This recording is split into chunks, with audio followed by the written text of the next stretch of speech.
uma logística para correr atrás de patrocínios e apoiadores, né? Mas mesmo no Incal virtual, a gente precisa desses apoiadores. Então, agradecer aqui a editora Olhares, a revista Projeto, a To Home Conteúdo de Arquitetura, né? A Integrices, Centro de Plotagens e Impressões, e Lucas Krasuski, cursos e consultorias que nos auxiliaram aí com os brindes, com os vouchers, né? Todos os inscritos aí do evento, que esse ano foi totalmente gratuito aí, né? Tanto para os nossos alunos do curso, mas também aberto aí para a galera da arquitetura dos outros cursos aqui da cidade. Quem quisesse participar, a inscrição estava gratuita e aberta para poder participar e participar de todos os sorteios e tudo mais aí que o Encal movimentou, né? Avisar para vocês que todo o material do Encal, né, está indo lá para o canal do YouTube, vai ser disponibilizado lá, né, a partir da semana que vem. A gente não quis disponibilizar junto do evento para não ficar competindo aí, né, mas depois vai ser colocado lá para vocês poderem rever essas palestras excelentes aí que todos, né, elogiaram tanto, gostaram tanto, enfim, nós também gostamos. Então, assim, foi bem movimentado o nosso evento, né? O pessoal teve comentários bastante elogiosos aí, então, mas também cabe as críticas, tá? Nos encaus anteriores, aí no encal passado, a professora Camila passou um documento lá para a gente fazer uma análise, né? Provavelmente a gente vai fazer isso também, né, Camila? Para mostrar novos caminhos que a gente pode melhorar no encal do ano que vem. Então, assim, agradecer também aqui todo o apoio da instituição, né, todo o apoio dos professores que se envolveram aí nas diversas atividades do Encal virtual, né, eu e a Camila fomos os organizadores aqui, mas todo mundo se envolveu, todo mundo correu atrás, né, todos os alunos que participaram das aberturas dos eventos aí, fazendo as apresentações, né, não ficaram com vergonha e aprontaram lá um número para a gente poder ver esses talentos, né? Todos os nossos palestrantes, né? O Encal esse ano foi muito movimentado, então assim teve assuntos diversos e aí o pessoal envolveu muito aqui no bate-papo, né? Talvez por a gente não ter aquele momento do palestrante ter que subir num palanque, num palco, né? Ter aquele momento todo mais formal, foi bem interessante aqui a dinâmica do bate-papo. E fazer um agradecimento, assim, mais do que especial para a professora Camila, né, a professora Camila Pimentel, ela movimentou esse Encal esse ano aqui, as tecnologias, as diversas maneiras aí de viabilizar esse negócio aqui esse ano. A Camila foi essencial para a gente ter o Encal e o sucesso que a gente está tendo, né? Então, Camila, grande abraço e reconhecimento aí, todo o trabalho a correria que você fez, né? Joia, Eu que joia. agradeço vocês, gente. Sem vocês nada seria possível, né? Então, todos nós estamos aí de parabéns. Parabéns a todo o colegiado da arquitetura. Obrigada, Lu. Vou até abrir uma breja aqui para comemorar, professora. Camila, parabéns. Bom, vamos lá então. Vamos receber aqui nossos convidados então de hoje para o encerramento, né? Vou fazer uma apresentação breve aqui, é o resumo que o próprio Matheus me passou, só para a gente fazer uma introdução aqui, mas depois a gente vai para um bate-papo bem tranquilo.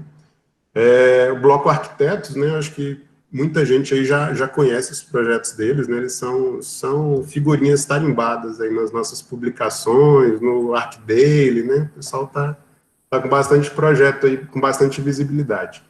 O escritório foi fundado em Brasília, né, como fundadores o Daniel Mangabeira, o Henrique Coutinho e o Matheus, né, o Matheus e o Henrique estão aqui com a gente.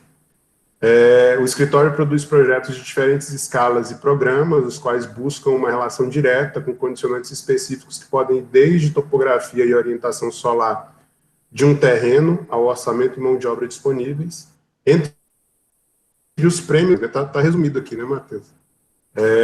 Prêmio IAB de 2019 com a Casa dos Pórticos, foi finalista do prêmio Tomiotaki de 2019, né, com a Casa Vila Rica.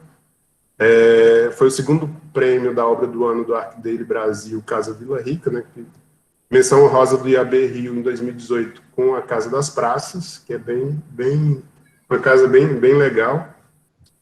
O Matheus, ele é arquiteto e urbanista pela Universidade de Brasília, né? Graduou-se com distinção também no mestrado em Londres e foi presidente do IAB-DF 2014 e 2016. E o Daniel também, acho que, se não me engano, ele é o atual presidente do CAL-DF, né? O Daniel, acho que já esteve com a gente aqui, eu não tive contato, eu também sou do CAL daqui, e a gente fez um concurso público da sede. Se não me engano, o Daniel veio para a comissão julgadora. E aí também tem o Henrique aqui com a gente, que é um dos sócios. Fiquem à vontade, garotos, podem trabalhar aí um pouco da experiência de vocês. Lúcio, primeiro eu queria agradecer em nome do Bloco o convite. A gente finalmente conseguiu bater esse papo, né, porque a gente já estava tentando há algum tempo. Então, para a gente é sempre um prazer poder compartilhar um pouco da nossa experiência, né? A gente já está formado há bastante tempo, na verdade. A gente se formou em 1999, comecei nos anos 2000. Eu e o Daniel, a gente era da mesma turma da Universidade de Brasília. O Henrique, ele entrou um pouco antes de nós, né?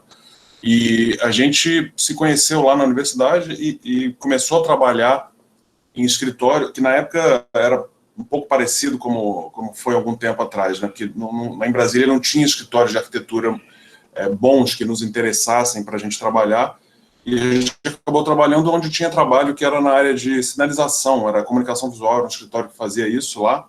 A gente se conheceu melhor nesse escritório, então foi interessante porque a rigor não tinha nada a ver com arquitetura mesmo, com construir, que era o nosso interesse principal, só que era um trabalho interessante também, tinha alguma relação, mas principalmente era uma coisa interessante porque eles tinham uma organização de empresa muito eficiente. Então, para a gente, foi uma coisa interessante. A gente aprendeu muito isso lá.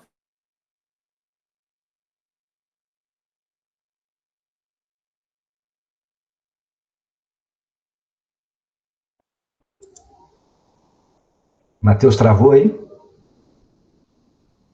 Algumas dificuldades técnicas aí da internet, né? Não sei se ele travou lá, mas deve entrar novamente. O que o Matheus estava falando, a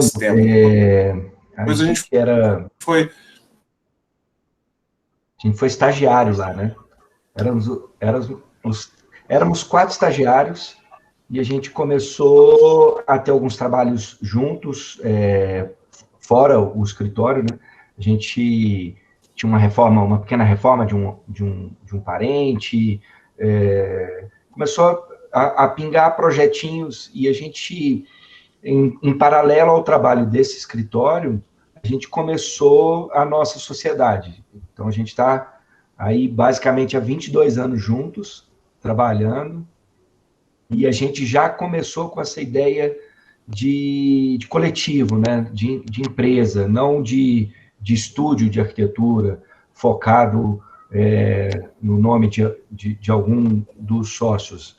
Isso a gente acabou pegando desse escritório que a gente trabalhou, e foi muito bom para a gente, né? Porque a gente desenvolveu um profissionalismo de atendimento e de apresentação e organização mesmo financeira do escritório, administrativa e financeira, que a gente não aprende na faculdade, né? Então, isso de uma certa forma, ajudou bastante a gente. Vocês estão me ouvindo agora de volta? Sim. Eu vou começar aqui, se tiver algum problema, a gente consegue falando, né? Mas pode ficar à Matheus está no Rio de Janeiro, tá? E eu estou em Brasília. É o que eu ia te perguntar. Eu queria te perguntar, Matheus. E o Daniel está em São Paulo.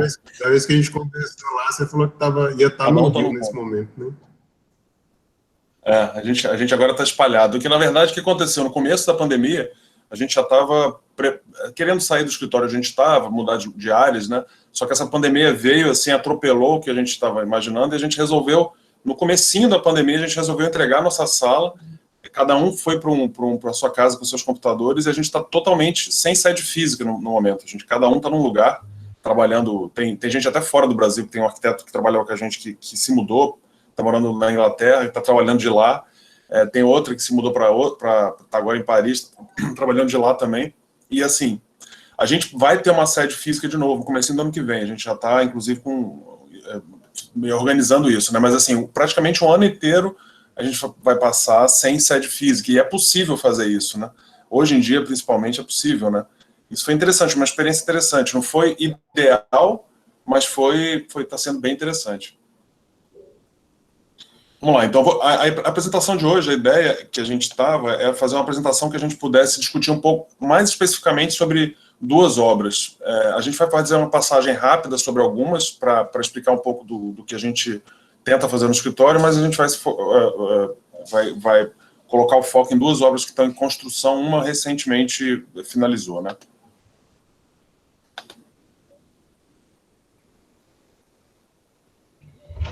Deixa eu só botar aqui.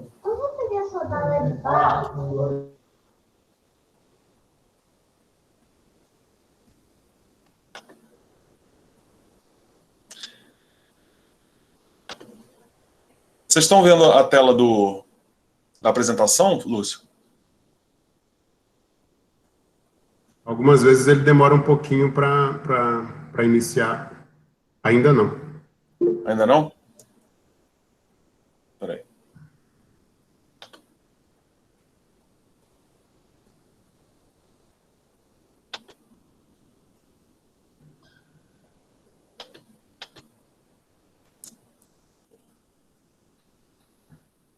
Acho que eu vou compartilhar aqui a minha tela.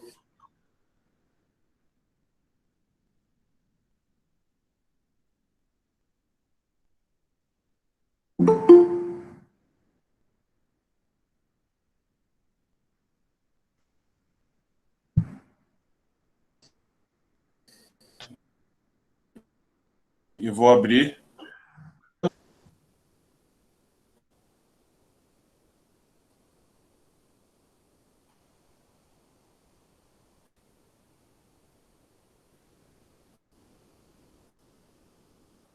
Agora está aparecendo para a gente.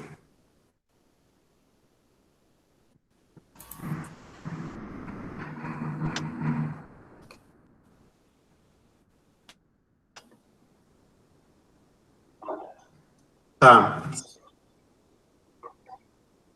Arquitetos, né? Sim, do PowerPoint. Ok. Bom, primeiro, ressaltar porque é uma equipe grande, né?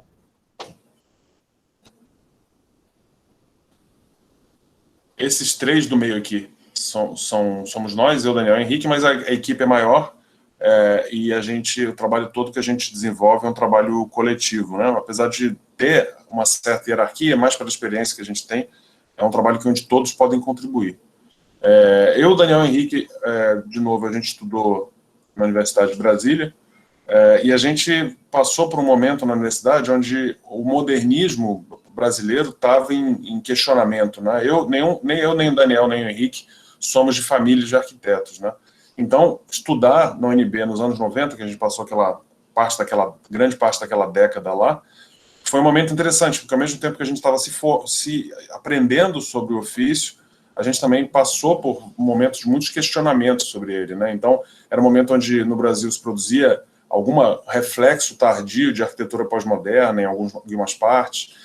A gente entrou em 93, o Henrique entrou um pouco antes, e era na época que teve um concurso muito grande para o Pavilhão de Sevilha, e quem ganhou esse concurso foi uma equipe que contava com o Ângelo Butti e o Álvaro Puntoni, que são 2 arquitetos que a gente admira muito, mas na época a gente não conhecia, e eles colocavam no mapa, de novo, digamos assim, uma linguagem de arquitetura paulista que já não tinha uma correspondência em termos de contexto, como tinha nos anos 60. Então, foi uma discussão muito grande sobre se aquela linguagem deveria ser a linguagem da arquitetura brasileira. Se você olha o resultado daquele concurso, vários outros projetos eram linguagens completamente diferentes. Então, talvez essa década que a gente tem estudado na UNB, apesar de estar numa cidade que é considerada, né, por nós, inclusive, como uma grande contribuição para as artes mundiais e para a arquitetura mundial, que é Brasília, ao mesmo tempo a gente estava passando por esse questionamento. Então, eu acho que talvez esse iniciozinho ali de formação e profissão tenha feito com que a gente sempre também se questionasse sobre o que a gente deveria fazer, qual era o caminho que a gente deveria tomar. E talvez isso tenha feito, inclusive, com que a gente se afastasse um pouco do interesse, né, mais que a gente tinha pela arquitetura monumental de Brasília e voltasse os nossos olhos para a arquitetura não monumental de Brasília, né? Então, essa aqui é uma foto da Joana França, da Asa Sul. Essa aqui é a quadra modelo, uma das primeiras quadras que foi feita em Brasília, em 63, projeto de arquitetos do Banco do Brasil. Mas a cidade ela é cheia de exemplos muito interessantes de momentos de arquitetura que a gente acha que, para a gente, é o que a gente olha muito até hoje.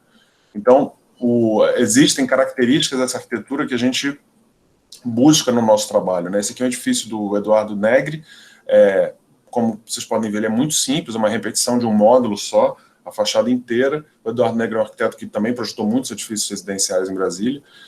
A gente tem uma página de Instagram que se chama Brasília Moderna, que a gente tenta fazer o registro desses edifícios que nos interessam, com o intuito, inclusive, de voltar os olhos para a preservação desses exemplares, né?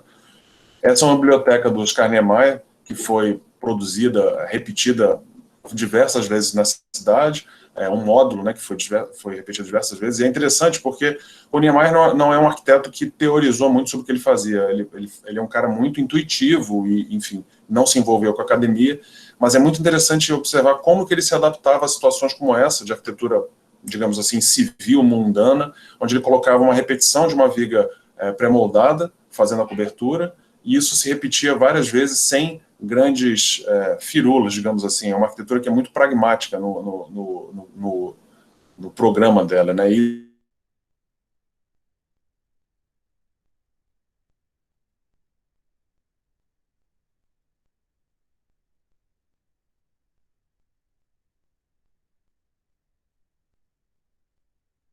esse é um outro exemplar muito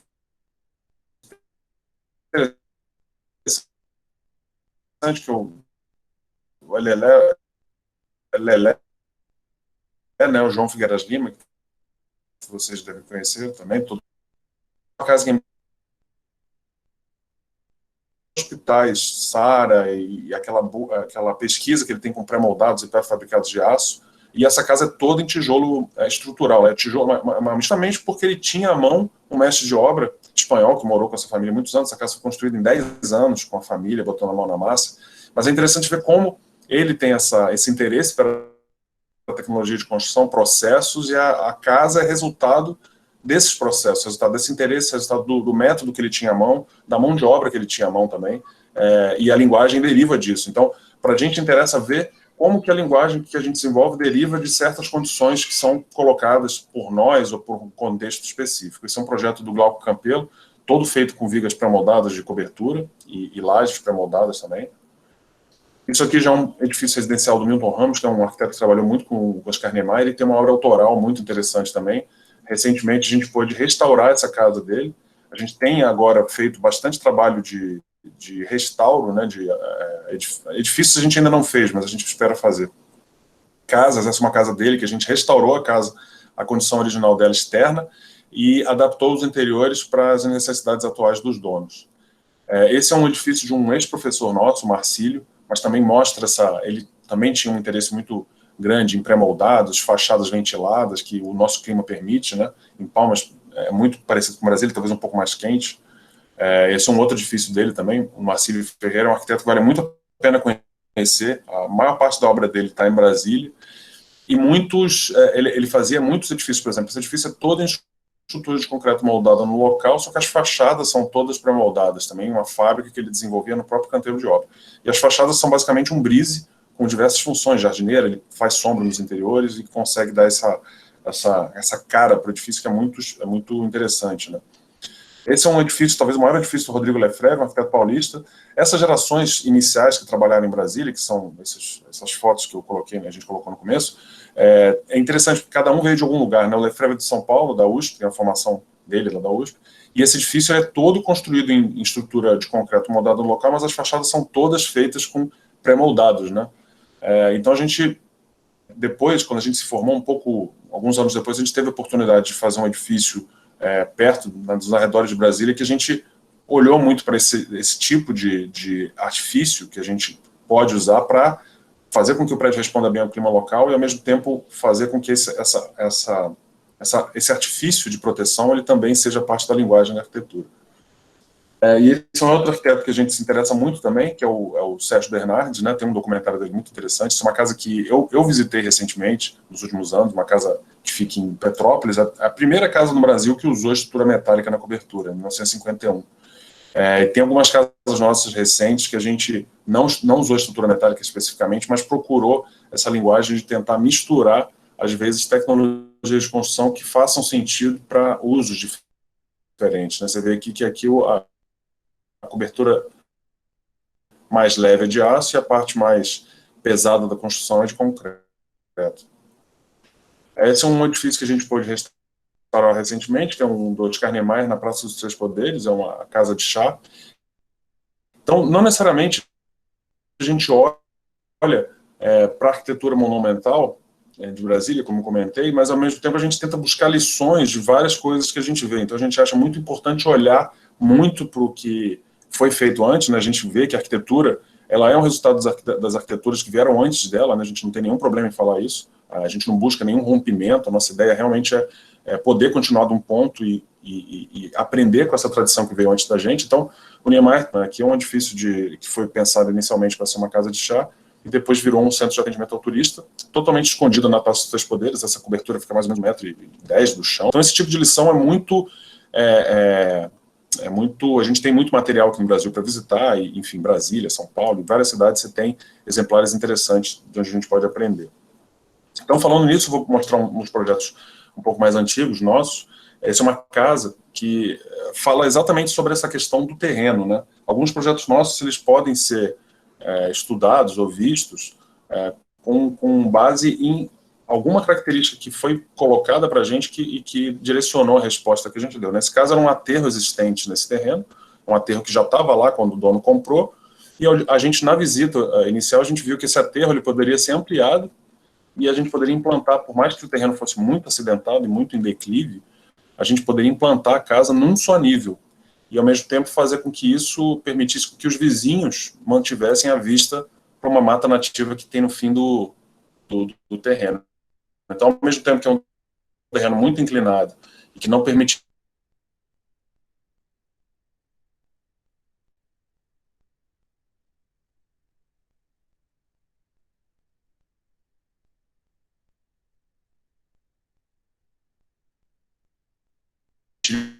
que o dono perante na resposta que a gente deu. Nesse caso, especificamente ao terreno, e a partir dessa implantação, a gente desenvolveu várias soluções, tanto de ventilação cruzada, quanto de iluminação natural, que são, né, coisas que também nos interessam explorar. Acho e algumas que, características também que a gente tenta buscar. Está bem constante, assim. Se você puder voltar só um pouquinho na apresentação, o pessoal perdeu aqui o início da... Quando você mostrou o terreno e começou a mostrar a solução de arquitetura, teve um corte aqui. Está meio inconstante. Assim. Tá. Peraí.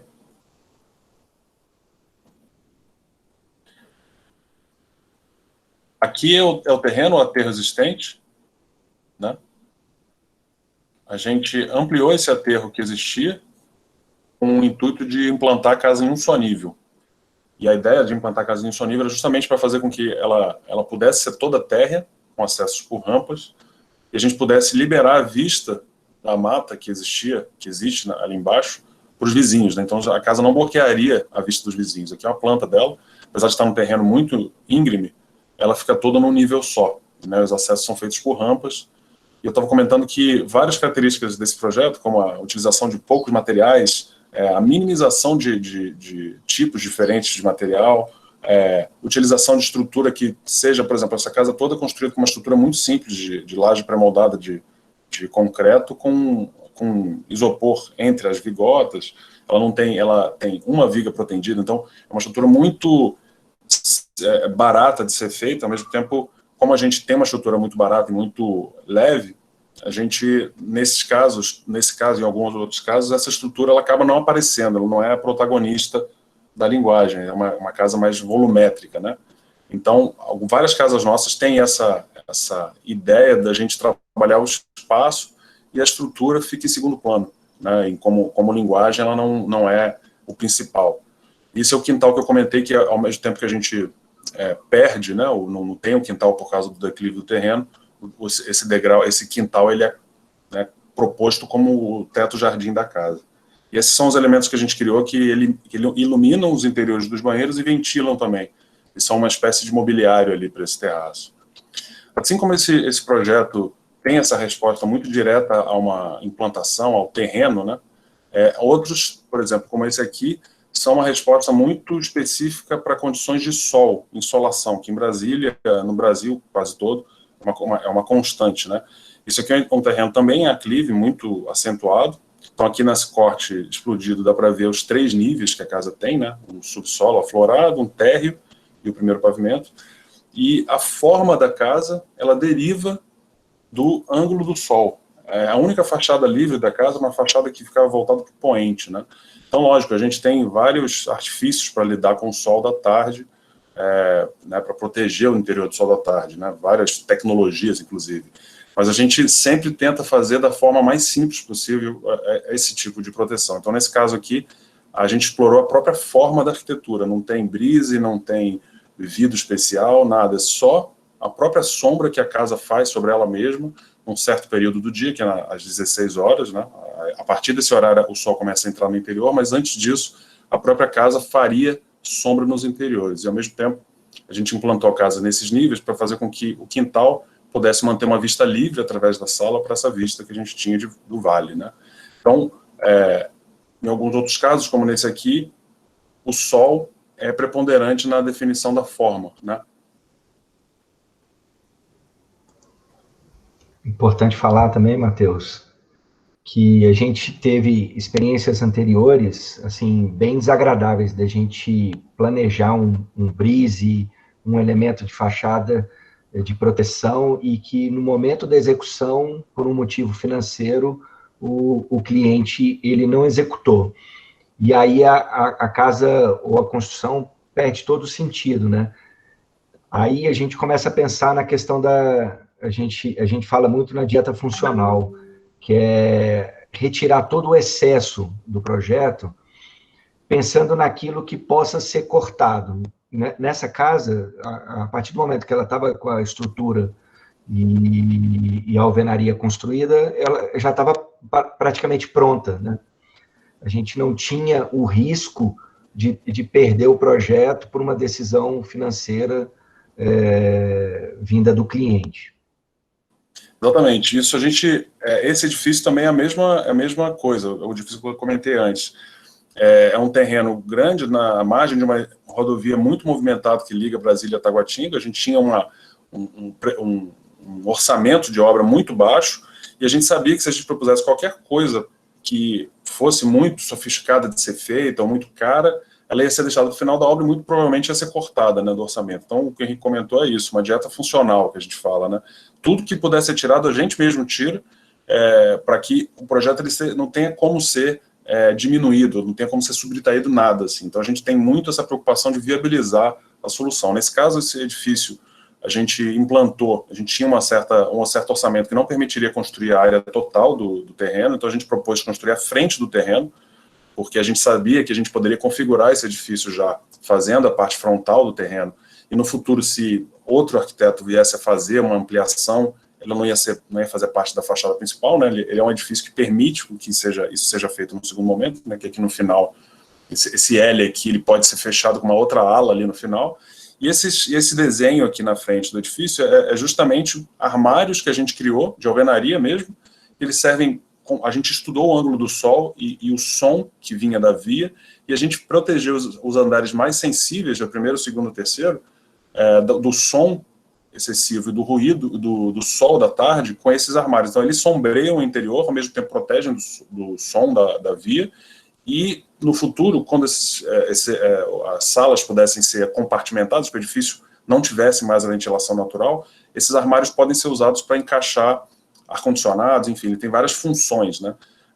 E enquanto isso, o térreo é bem mais livre, é um térreo que a gente reconheceu que ele não tinha tanto problema de insolação, ele poderia receber um pouco mais de ruído, que foi pensado para ser um térreo de eventos, é uma praça central que conectaria tudo, E o topo do edifício, o último andar, também tem essa característica de ser um andar menos sensível, né? Então, a gente aqui estratificou 3 andares tipo, que são os andares mais sensíveis do escritório, o topo que é mais aberto, o térreo mais aberto.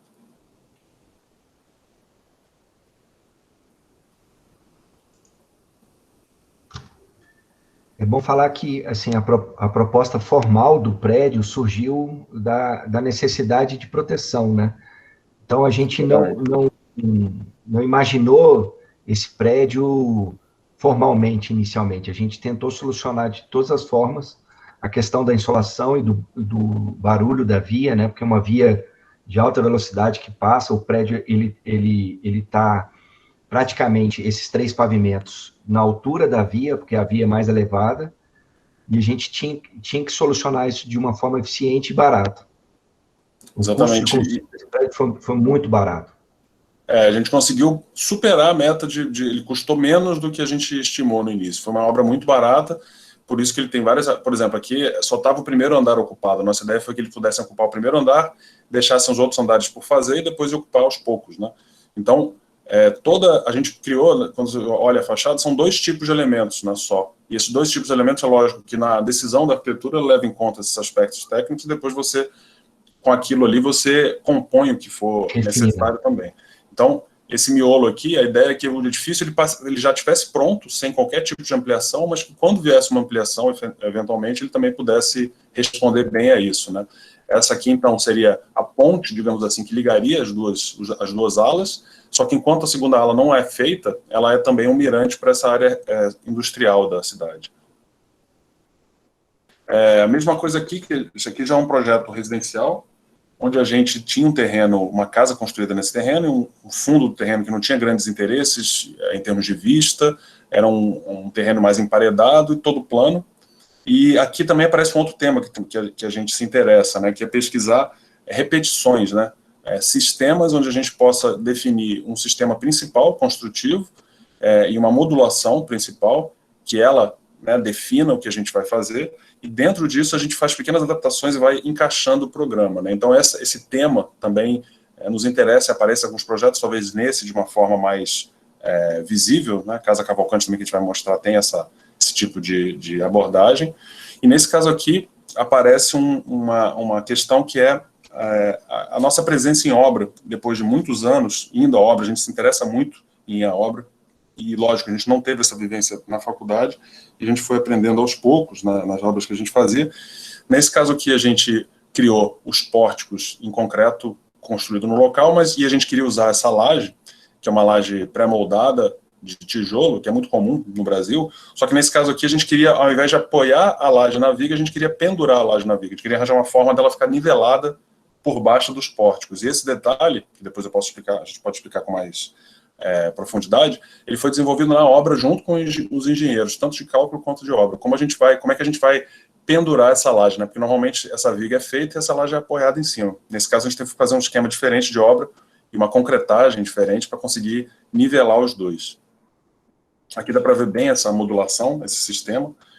O programa ele vai se adaptando. Do lado de cima é o programa de serviço, o lado de baixo é sala e quartos. E aqui essa sequência de vigas. Tá? Todo esse projeto foi modulado a partir da medida do tijolo de laje. Então, ao mesmo tempo que a gente tenta fazer isso sempre, né, procurar medidas padrão de elementos que a gente possa usar como elementos moduladores da obra inteira, a gente também tem que lidar com situações como foi o caso dessa casa, porque esse tijolo ele foi todo modulado, a gente pesquisou, viu a fábrica que iria fornecer, só que a fábrica simplesmente não tem esse padrão tão fino de modulação. Então a gente comprou os tijolos todos da casa e quando chegou aqui, a obra já andando, os tijolos não tinham nenhuma padronização muito definida, ela já veio completamente diferente, então a gente tem que adaptar.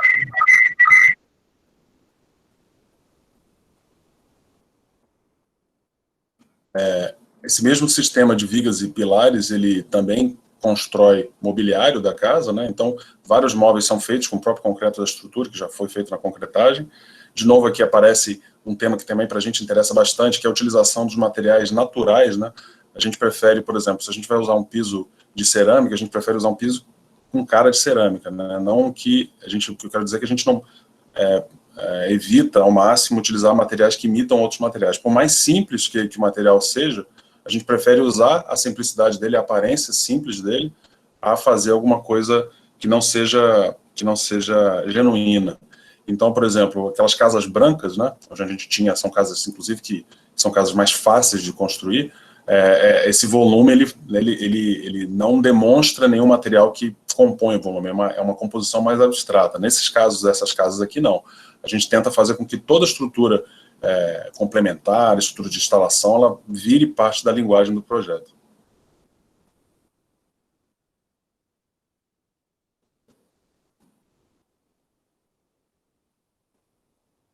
Essa é a Casa Vila Rica, a gente comentou no começo da palestra. Essa casa também, né, ela fala de vários assuntos, né, digamos assim, ela não tem um tema só que define a forma final dela, mas essa questão dos materiais naturais, de novo, aparece aqui. Uma casa rural, então a gente tenta também, recentemente tem tentado usar materiais mais brutos, de forma que eles envelheçam melhor também, que não precisem ser pintados o tempo todo, e que a gente tire partido dessa imperfeição, né. A gente sabe que a mão de obra, para a gente construir, ela não é uma mão de obra perfeita, né? A gente tem várias imperfeições e tal. Agora, a gente tenta aproveitar isso ao nosso favor. Ao invés de lutar contra isso, a gente tenta aproveitar isso. Então, essa casa foi um bom exemplo, porque a gente tinha uma mão de obra boa de tijolo maciço, que a gente já tinha usado em outras obras, mas, ao mesmo tempo, a construção de uma estrutura em concreto aparente é uma coisa muito complicada, né? Você tem que ter formas especiais, você tem que ter um traço especial do concreto, um controle de qualidade muito grande. A gente viu que não ia ter isso, e a gente, ao invés de tentar lutar e tentar fazer isso, a gente simplesmente não fez nada. A gente fez a estrutura, não fez nenhum retoque nela e deixou ela toda imperfeita. Dá para ver algumas fotos. Essa aqui é uma filmagem recente, dá para ver bem isso. Essas imperfeições e os tijolos compõem as alvenarias, né? Essa aqui foi a primeira casa que a gente trabalhou com paisagismo de cerrado, né? Então, a gente tenta incorporar isso no nosso projeto, que é usar as plantas do local, do cerrado, que é a nossa vegetação, o nosso bioma ali, que circunda a cidade. E essa casa foi a primeira experimentação que a gente fez isso, né? Ela tem alguns trechos de grama que são usados para eles em eventos e tal, mas o resto, por exemplo, esses canteiros já estão todos tomados com vegetação tipicamente de cerrado, né? É uma casa também que é muito didática, né? A gente consegue ver exatamente o que é viga, o que é pilar e o que é alvenaria, né? Que são as partições de tijolos que não têm função estrutural nenhuma.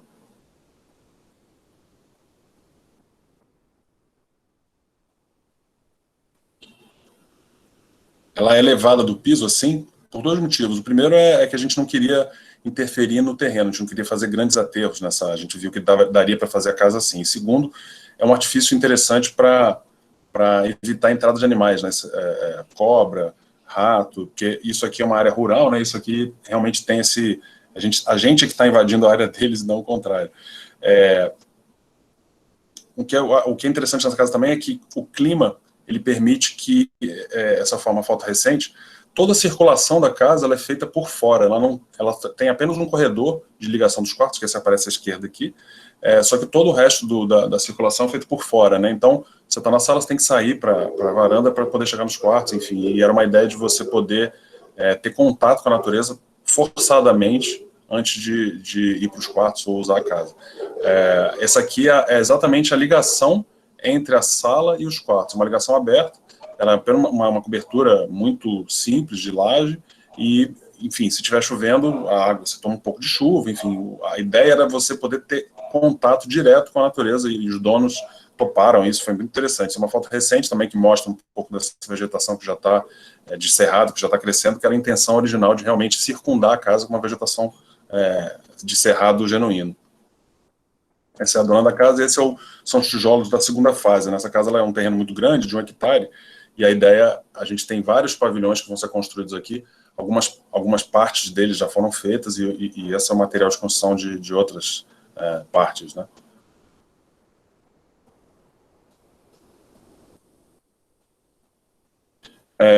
Esse projeto, a gente vai falar um pouquinho mais de detalhe, mas o último projeto que a gente vai realmente entrar em detalhes construtivos, mas esse aqui é interessante porque ele está em construção agora, e ele já também traz vários desses assuntos que a gente comentou antes na apresentação, né? Em termos de interesse sobre a construção, como é que a construção pode informar projeto e como que a gente deve reagir ou responder a certas condições. Isso aqui é um terreno em declive muito grande, e aqui em cima, não sei se vocês conseguem ver, uma fatia, o terreno é uma fatia muito grande, ele tem mais ou menos 30 metros de largura e quase 800 metros de comprimento, e ele começa num aclive, voltado para uma mata nativa, chega no topo desse monte e desce para o outro lado, que é um vale, né? Então, o programa que a gente recebeu é uma casa, que é uma casa não é de fim de semana, mas para temporada, e um pavilhão que vai ser usado como um pavilhão para aulas e cursos da paisagista que trabalhou com a gente na Vila Rica, Mariana Siqueira. Aqui, na Chapada dos Veadeiros, onde é essa casa, onde ela começou essa pesquisa dela com gramíneas para paisagismo. Esse terreno fica perto do viveiro dela, então a ideia é que esse ateliê funcione para esses cursos, a casa eventualmente possa abrigar as pessoas, cursos pequenos, né, pessoas que estiverem fazendo esses cursos. Então foi um programa muito interessante, e a gente, com base nisso, partindo dessa ideia de respeito ao entorno e à utilização do que a gente tem lá de vegetação, a gente procurou implantar esse programa ao invés de fazer um bloco único, a gente preferiu dividir esse em dois. Um fica do lado no aclive e o outro fica no declive, que é o bloco maior, fica olhando para o vale, e o bloco menor fica olhando para a mata nativa. Esse é o lugar, né, um lugar muito bonito, que é a Serra do Segredo, ali perto da Chapada, não sei se vocês conhecem, mas é um lugar muito bonito. Esse aqui é muito perto do Parque Nacional, né, que é uma área preservada de cerrado muito grande. Aqui uma foto também um pouco desse entorno. O interessante desse projeto é que o que a gente quis fazer era levar a ideia do que a gente fez na Vila Rica um pouco mais ao extremo. Esse é um terreno muito em declive muito grande. Então, a ideia de a gente soltar a Casa do Piso para mexer menos no terreno, ela foi implantada aqui, mas ao mesmo tempo, como o terreno é muito íngreme, ela teve que ser dividida em vários níveis. Então, a parte interna dela é dividida em 4 níveis diferentes, e a cobertura dela também, vocês vão ver, tem uma característica muito interessante, porque o que a gente tentou fazer aqui foi, pelo acesso que a gente tinha à mão de obra, a gente sabia que construir grandes vãos e uma cobertura muito complexa aqui ia ser complicado. Então, a gente dividiu a construção, a gente propôs dividir em 2 partes. Uma parte seria feita pela mão de obra local, e a outra parte seria feita pré-moldada e montada no local. Então, a ideia foi fazer uma infraestrutura mínima, montar a cobertura, né, de modo que a gente pudesse sombrear a área de trabalho e os trabalhadores pudessem fazer a segunda fase da obra, todo já sob essa sombra, né, feita pela cobertura. Então, essa foi a ideia inicial. Aqui um pouco desse pilar, a cobertura geral da casa é de madeira laminada colada, né, que é uma madeira usinada, que a gente pode falar mais sobre ela depois. Ela foi a cobertura, e como o terreno era em declive, o que a gente fez foi fazer um levantamento topográfico para colocar todas as fundações dessa cobertura.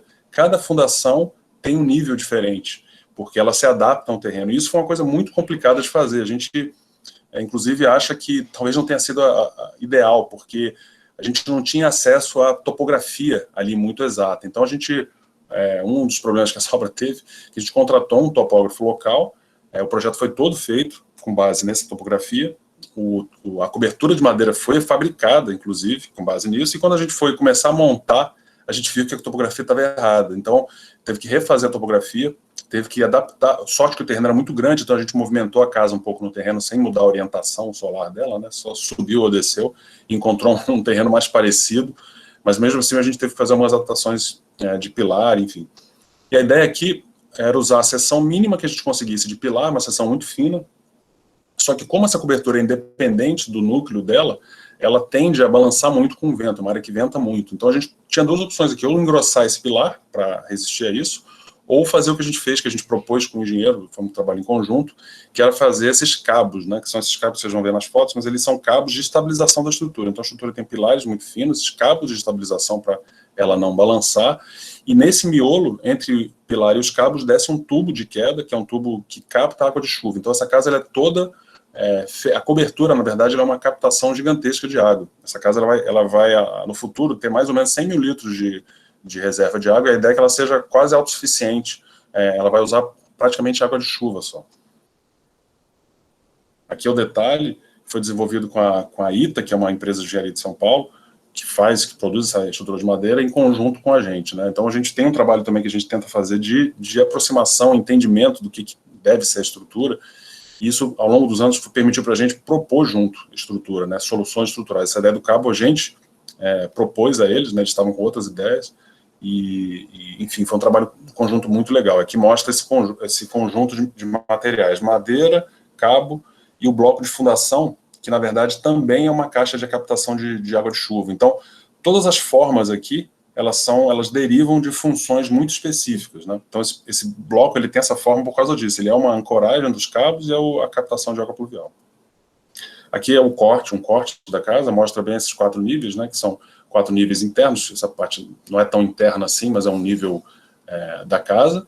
E esse nível que é o subsolo, digamos assim, que é uma cave, que ela tem acesso só por fora. Que de um lado, a casa é toda conectada por escada e do outro, ela é toda conectada por rampas, né? Essa cobertura de madeira, ela é vista, ela aparece para quem está dentro da casa só na sala, né? Que é um pé direito mais alto. O resto, a gente criou uma segunda cobertura embaixo, que são ambientes dos quartos e tal, que permite que a gente crie um colchão de ventilação natural por cima, para ventilar a casa, e também a área de técnica, né, para parede de ar-condicionado, eventualmente, boiler, que a gente acabou não usando, mas assim, toda a parte de infraestrutura entra sob o telhado. Aqui é um corte da rampa, mostrando essa conexão entre os níveis. Essa já é uma fachada dela. Essa é uma foto de obra. Esse cara é o Elson, que é o mestre de obra local, que está sendo interessantíssimo trabalhar com ele. Ele é um cara muito, muito bom e está ajudando muito a gente nisso.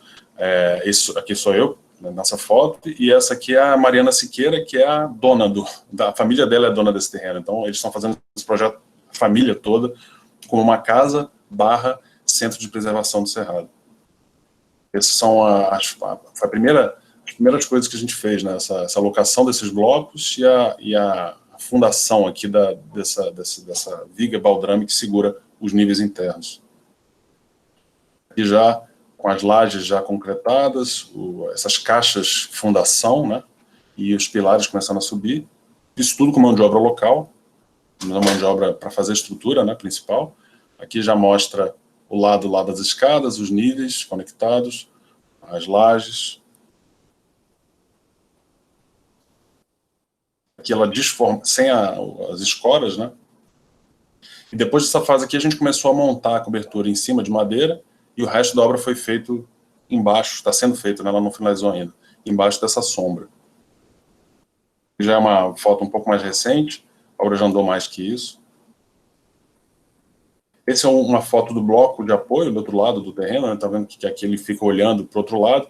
Então, ao mesmo tempo que a modulação da estrutura de madeira ela é muito regular, a parte de baixo ela é mais livre. Tem as modulações, a gente seguiu uma malha estrutural, mas ela vai se adaptando à insolação, a usos específicos, entradas de luz, portas. Essa aqui é uma foto do lado das escadas da casa. Ela andou mais um pouquinho que isso, a obra já está um pouco mais adiantada. Essa é o que eu estava comentando antes da vista da cobertura da sala.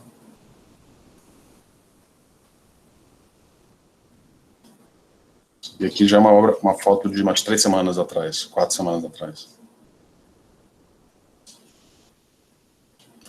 Enquanto toda a parte de captação de água de chuva da casa ela foi pintada com essa cor amarelada, uma cor que a gente pegou de fotos do local e de idas ali, que é muito característica dessa época seca do Cerrado.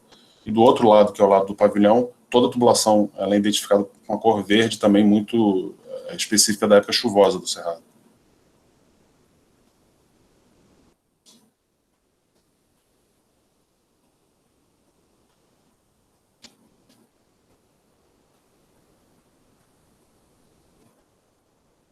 O detalhe que eu comentei, né? Esse é o pilar fininho, ele tem mais ou menos 15 por 15.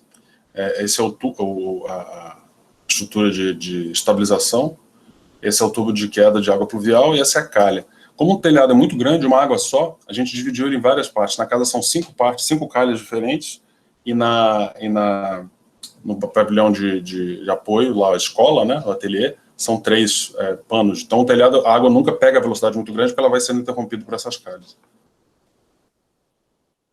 Madeira laminada colada é um material muito interessante, a gente pode falar um pouco mais sobre ele, mas a gente fez o primeiro estudo dessa casa, estrutura metálica, inclusive. Era a mesma ideia, a mesma estratégia, mas a gente desenhou uma estrutura metálica muito fina e começou a orçar. A gente faz muito isso, orça as soluções para ver se vai ser viável e tal. Essa é uma solução que ficou um pouco mais cara, né? Um pouco, não, bastante mais cara.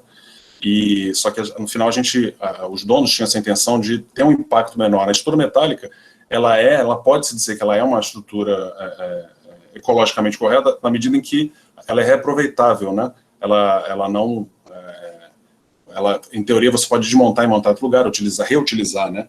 Só que a energia usada para produzir o aço ela é muito grande então existe a gente quando discute se o material é ou não ecologicamente correto, a gente pensa na fabricação, pensa no reuso, né? Então cada material tem umas características específicas quanto a isso. O concreto, por exemplo, é um material que polui muito para ser construído, né?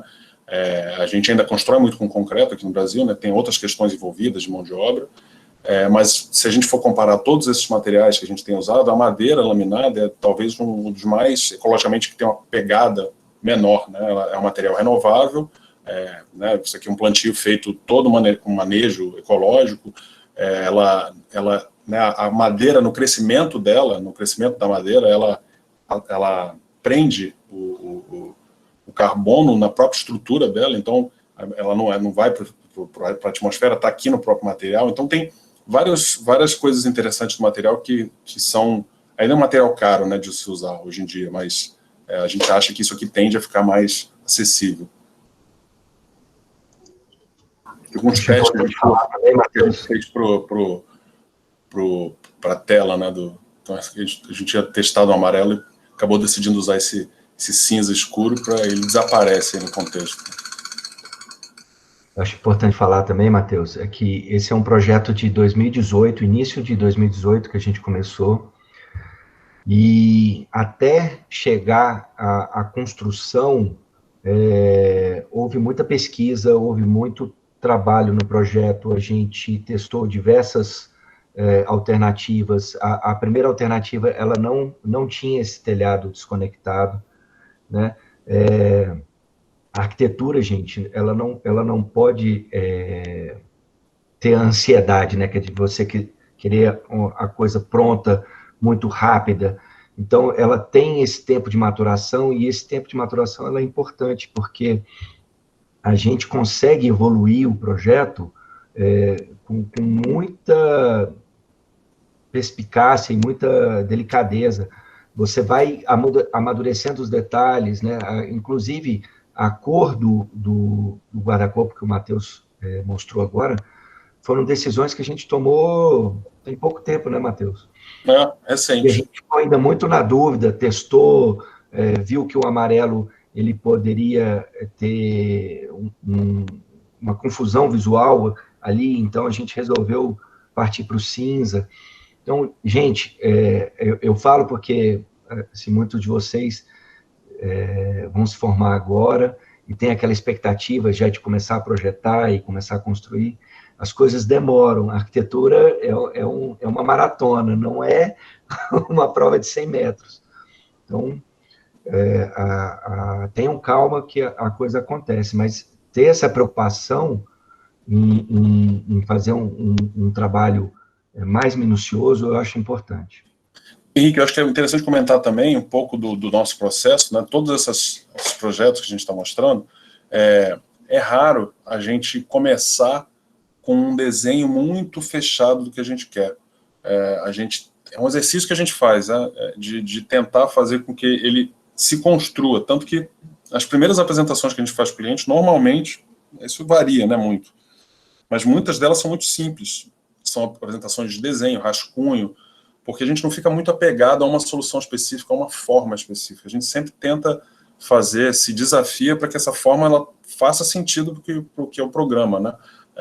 Seja uma casa, que a gente faz muito, seja um edifício, para a gente tem que fazer sentido as decisões formais que a gente toma. Então, essa casa, por exemplo, ela é um resultado de muito amadurecimento de como a gente deveria implantá-la no terreno, quais são as vantagens. A gente testou vários outros tipos de implantação nela e foi deixando que isso acontecesse. A gente vê estava conversando com um amigo nosso outro dia, que é um arquiteto muito bom lá de Brasília, e eles estavam super frustrados, tinham apresentado um projeto e o cliente não tinha gostado, enfim, eles estavam começando do zero. E a gente se olhou, a gente viu, cara, a gente não tem esse apego tão grande, né? Lógico que a gente entra no programa e enfim, se apaixona pelo que a gente está fazendo, mas a gente não deixa, a gente não se apega a nenhuma forma final, né? A gente acha, essa ideia do que o Niemeyer, que é um gênio, chegar e fazer um croquis, aquilo ali virar o projeto, primeiro que é mentira aquilo, né? Isso aí é um truque que ele fazia. E segundo que é para poucos, né? O Niemeyer é um gênio, então a gente não dá, primeiro não consegue se espelhar nesse tipo de coisa, mas é um pouco frustrante quando a gente pensa que tenta fazer com que isso aconteça, porque isso não é verdadeiro, né? Eu acho que o que a gente consegue ver é que o projeto é uma construção mesmo. Ele vai sendo construído e a gente acha que os mais interessantes são os que têm sentido, né? Eles fazem sentido. Tudo que a decisão que foi tomada tem uma certa lógica.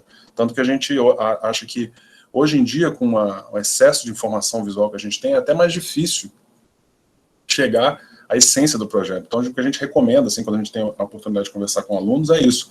Quando vê um projeto, tentar entender como que ele foi feito, por que eles são feitos, por que ele foi feito assim, né? Por que a arquitetura paraguaia tem essa cara, tem a ver com a mão de obra local, tem a ver com o que eles têm disponível à mão, por que a arquitetura argentina é de um jeito, né? O Lúcio comentou, né? A gente se interessa muito por arquitetura latino-americana, muito pelo contexto que o pessoal trabalha, muito parecido com o nosso, né?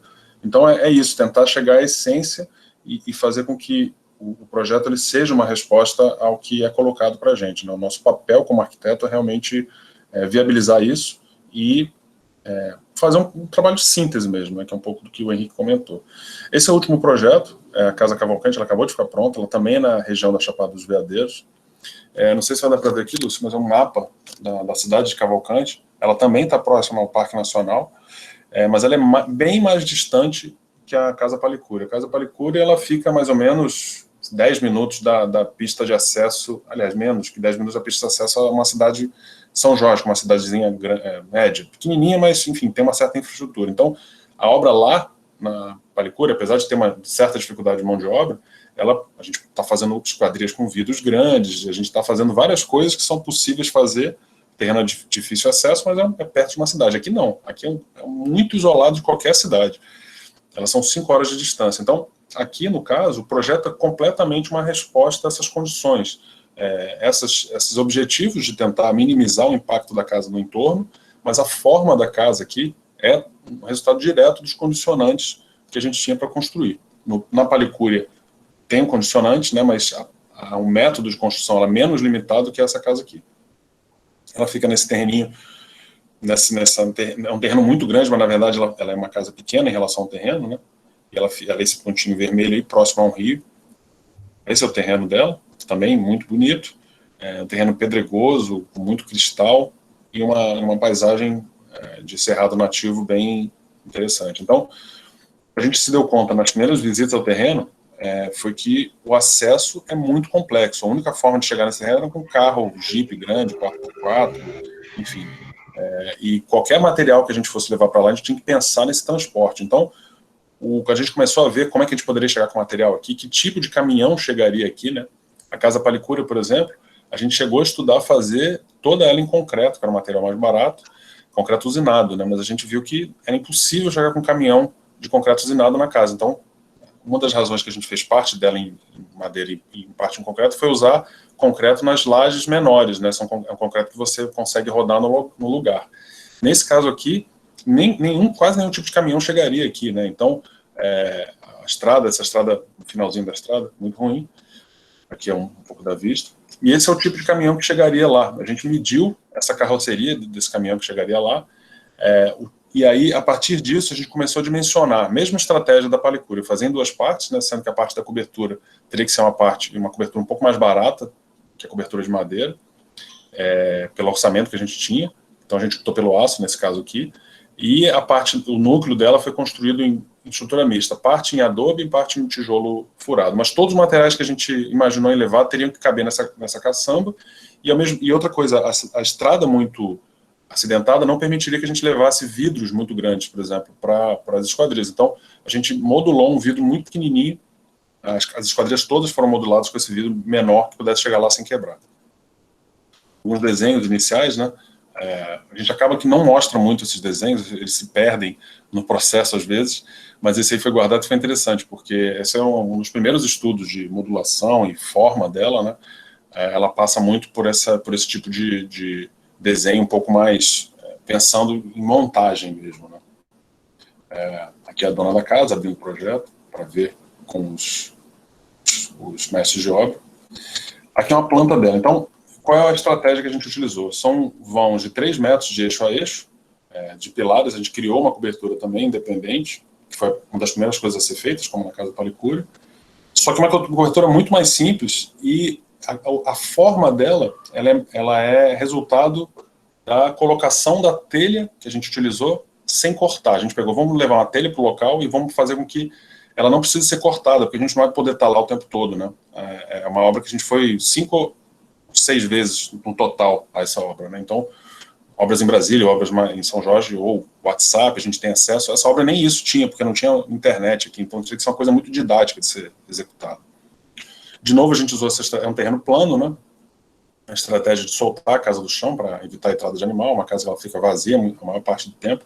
E a inclinação do telhado, ela é resultado disso. É uma telha inteira de um lado, uma telha inteira de outro. O comprimento da casa é resultado disso. A modulação da estrutura é resultado de uma estrutura que possa aguentar essa telha fina, né, que é uma telha de 3 centímetros. Então, tudo aqui é tudo conectado, a forma conectada ao método construtivo possível de ser feito.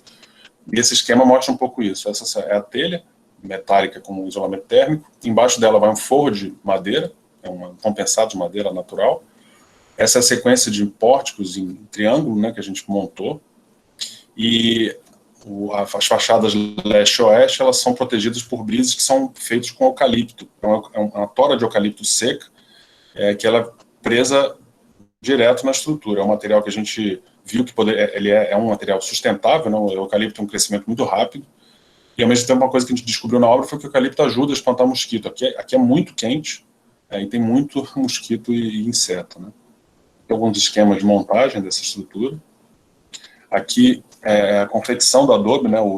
Isso é uma coisa interessante, às vezes você está num lugar muito isolado, né? Não tem internet, não tem outras coisas, mas tem essa mão de obra que permanece ainda com esse conhecimento de se fazer um material que é muito antigo e ao mesmo tempo muito eficiente para isolamento acústico, térmico.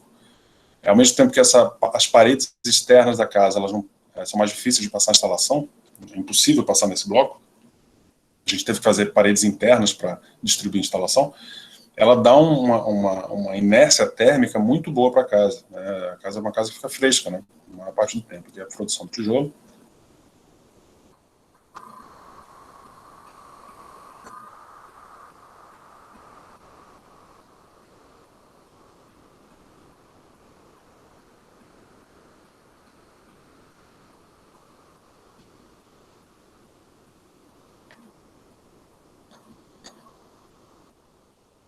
Aqui já mostra os baldrames da casa e as lajes externas, e a sequência de pilares, a montagem da cobertura, né? Mesma ideia da palicura, uma sombra que depois o resto da obra é feito embaixo da sombra.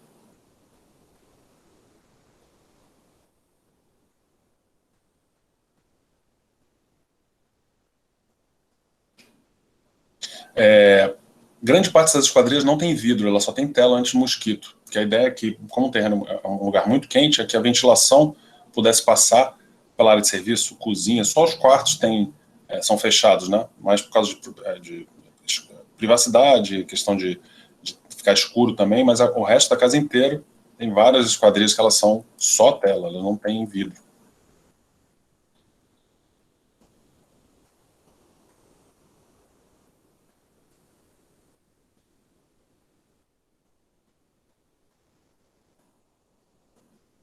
Toda a energia dela é fotovoltaica, né? Inclusive foi uma das grandes custos da obra. A obra é uma obra muito barata, mas um dos grandes custos foi todo o sistema de energia e armazenamento de energia fotovoltaica.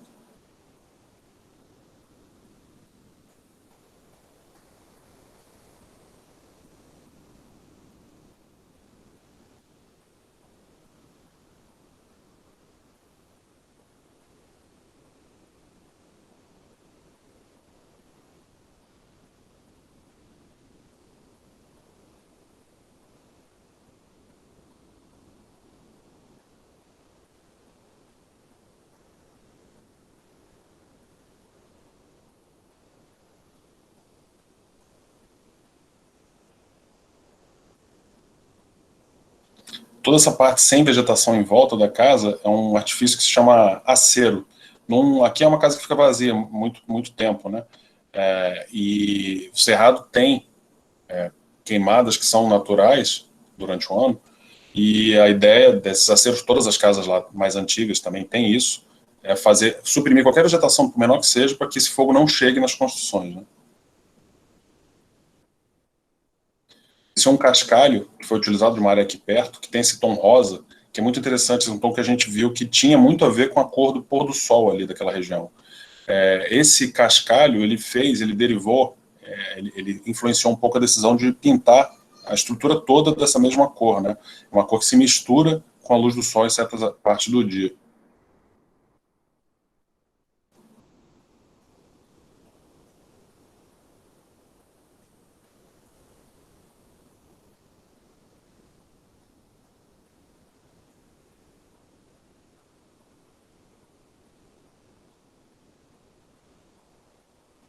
Por questão de custo, a piscina ela não ficou elevada do chão como o resto da casa. Então essas plantas aqui em volta do deck são plantas que elas são, o pessoal chama de espanta-cobra, né? Uma planta que ela é uma espécie de capim que solta um cheiro que, em teoria, espanta as cobras aqui em volta, né?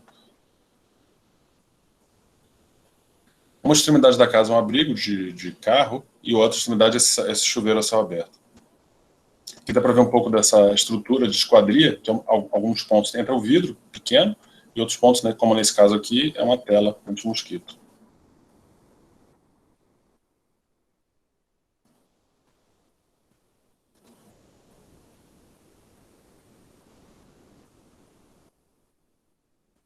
As toras de eucalipto são fixadas em perfis L, que são soldados à estrutura. Uma fixação muito simples também, sem preocupação de deixar bem acabado. A iluminação, ela é toda, não tem nada presa no forro, né? Ela é toda indireta. A não ser por esse lustre, né? Toda a circulação da casa, de novo, é por fora também, como na casa Vila Rica, né? A Palicura tem uma coisa parecida, mas não é tão radical assim. Os quartos você acessa por essa varanda externa. Ela não tem corredor interno, né? Os quartos.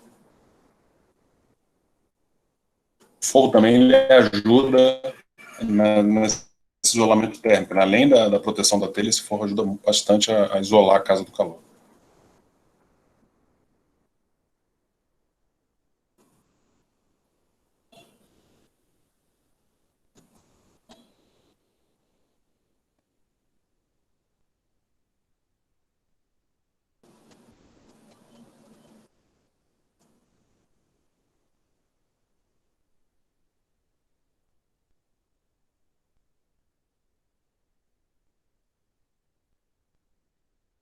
Obrigado.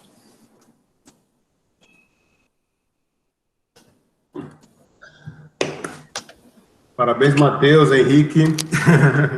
Muito legal que eu ouvi a apresentação. Ainda bem que não caiu a internet. Apesar das interrupções.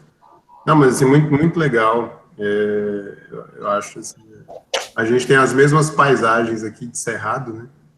E realmente impressionante. E mesmo calor, né? Um pouquinho mais aqui. Um pouquinho mais. Mas, assim, eu acho impressionante essa identidade que vocês trazem com essa nosso cenário, assim, né? Não de elementos estranhos, né? E, assim, muitos dos projetos a gente acaba acompanhando por publicação, uma descrição ali bem sucinta, né? Mas quando pega aqui vocês explicando melhor as ideias e como é que foi desenvolvido o projeto, a gente consegue ter uma leitura total aí do material que é desenvolvido e ver realmente como cada projeto está adequado para aquela encomenda ali, a maneira como ele foi feito, né? A Casa Cavalcante... Como a gente está tentando... O que a gente está tentando fazer também, quando a gente tem chance de apresentar, é mostrar um pouco dos bastidores da obra, né? Porque, às vezes, em site, em publicação, não sai muito. E a gente está juntando muito esse material, porque a gente acha que tem tudo a ver, mostrar um pouco disso, né? Que é o resultado dessa processo de construção mesmo, que pra gente, a gente aprende muito com isso e tenta usar isso aí, por mais simples que seja, no que a gente faz, né? E até eu acho que tem medo de obra, né? Eu acho que o que o Henrique comentou também, né? O tempo, né? A gente não tem noção do momento de pensar, de se envolver na obra, da obra estar pronta, né? E aí foi o que o Henrique falou, que é essa questão de amadurecimento mesmo, né? É difícil, né? Tem obras que parecem simples, que vão anos e anos aí, né? A Casa Cavalcante é de 2016, a gente começou. A obra foi feita em 8 meses, mas até ela começar demorou muito, porque os donos se descapitalizaram, depois não tinha mais dinheiro, não iam mais fazer, depois foram fazer. Então, assim, o que a gente tenta fazer no escritório também, a gente mostrou só casa e prédio hoje, mas a gente faz muito outros tipos de projeto também, né? A gente não se especializou em nada, né? Mas uma coisa interessante é que o tempo de projeto, de cada um desses tipos de projetos, é diferente. Então, um projeto de arquitetura de interiores, por exemplo, é um projeto que é mais rápido de ser feito e menos complexo. E a gente curte fazer também. Mas acaba que esse tipo de projeto, ele acaba que dá uma certa cobertura para a gente fazer os projetos de arquitetura com um tempo mais folgado, né? A gente tenta, inclusive, fazer a gente pede muito tempo para fazer. Não era sempre que hoje em dia a gente está conseguindo isso, né? Mas a gente vê que isso é uma das coisas mais importantes, né? A gente vê que esses projetos tiveram mais tempo de amadurecimento, acabam sendo talvez os mais legais, assim. Eu vou fazer o seguinte, pessoal, quem quiser fazer pergunta, pode ir mandando aí no chat que a gente vai sistematizando, mas essa frase aí, esse assunto que o Matheus entrou aí, agora é uma pergunta que eu vou fazer então para o Matheus e para o Henrique, né? A gente vê assim, o porte do escritório que acaba tendo, né, envolve uma equipe grande, e aí é justamente a primeira pergunta aqui é essa mesmo, né? Você falou aí dos demais projetos que acaba ajudando a empurrar os demais que têm mais visibilidade, né? Então, nesse sentido, como é que vocês lidam com as encomendas que aparecem, essa questão de uma arquitetura mais autoral e uma arquitetura mais comercial, né? A gente vê que os projetos que vocês mostraram aí realmente totalmente identificado com o local, mas a gente imagina que deve bater lá também na porta de vocês o pessoal que quer aquele padrão do condomínio e tudo mais. Sim. Como é que vocês trabalham isso um pouco?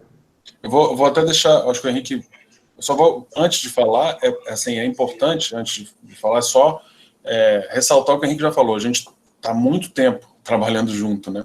Então, o que a gente está mostrando é o resultado dos últimos 10 anos de trabalho. Os 10 primeiros anos de escritório foram, assim, lógico, sempre relação e tal, mas os 10 primeiros anos foram muito isso que você comentou, de pegar encomendas que não era exatamente o que a gente queria fazer, mas a gente, enfim, algumas eram financeiramente interessantes, outras eram oportunidades de aprender, né? Então, o que a gente mostrou é o resultado mais recente de trabalhos, e lógico que hoje em dia a gente tem menos problemas com isso, né? Acho que quem acaba indo procurar a gente já viu uma coisa que a gente já fez e tal, mas a gente já passou por vários desse tipo de situação, né? A gente pode falar um pouco melhor sobre isso.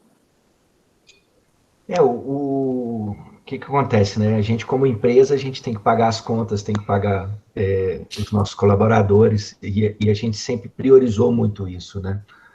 E a gente conseguiu fazer uma organização empresarial e financeira que nos deu muita tranquilidade para trabalhar e poder, de uma certa forma, direcionar para o que a gente queria fazer. Então, hoje a gente já consegue não ser obrigado a pegar qualquer tipo de trabalho. Muito também pelo que as pessoas procuram a gente já, pela linguagem e pelo que a gente tem feito, mas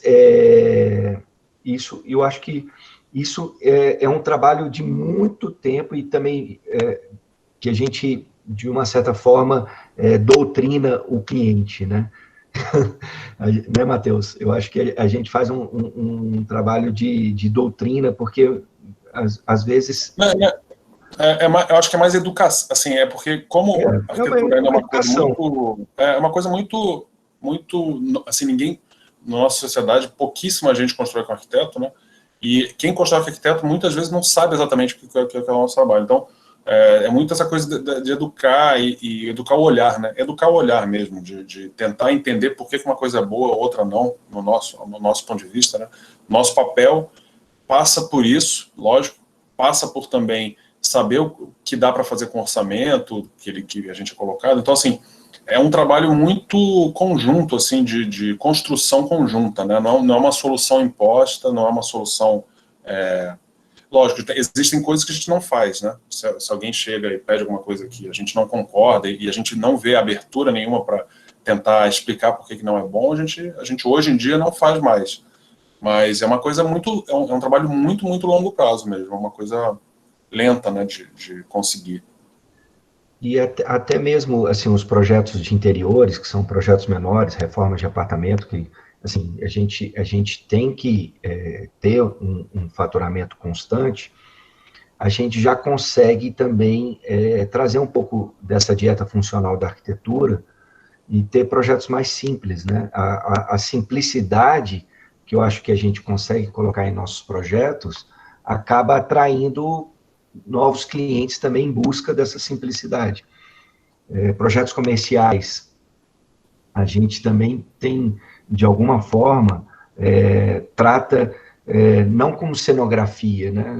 A gente vê, tem escritórios que são especializados nessa linha comercial, que tem um trabalho mais de cenografia. A gente não, a gente já traz um pouco dessa arquitetura que a gente desenvolve para esses trabalhos comerciais também, né?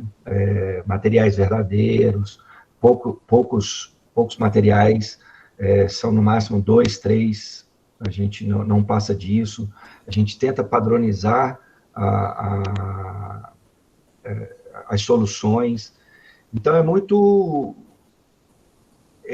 esse tempo de maturação que a gente teve para poder a gente conseguir fazer um trabalho que a gente acredita.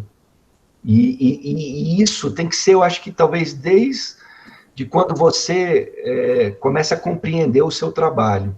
Né? Eu acho que início de carreira é difícil para todo mundo, a gente tem que pegar todo tipo de trabalho, né? Mas a partir do momento que você começa a entender o que você quer fazer, eu acho que aí você tem que tentar direcionar e tentar educar o cliente, educar o olhar. E isso a gente, graças a Deus, tem conseguido. Henrique, tem uma coisa também que é interessante, que a gente fala, porque a gente nunca teve nenhum projeto, como se fosse algum projeto que a gente, por exemplo, tinha um escritório e depois desse projeto mudou completamente. Não teve nada disso, foi muito gradual. Ainda né? Muito, muito lento, assim, se fosse uma curva, aquela que o Henrique falou, que eu acho que quem falou originalmente foi até o Souto de Moura que falou isso, não é uma corrida de 100 metros, é uma maratona. Então, se for ver uma curva, ia ser uma coisa muito assim. E então, nenhum projeto para a gente, desde o começo da carreira, a gente não desprezava, assim, sabe? Isso aqui é muito pequeno para mim, não vou fazer.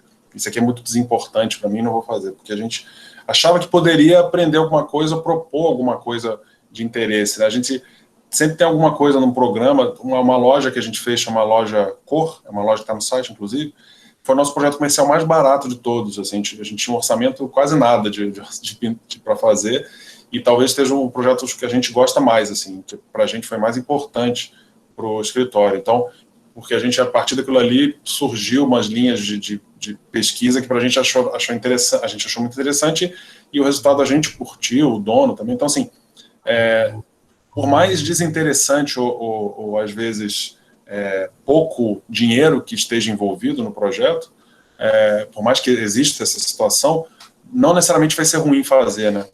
Então, essa procura de oportunidades para tentar levar um pouco além do que a gente imagina que pode ser interessante é uma coisa que eu acho que é interessante ficar atento.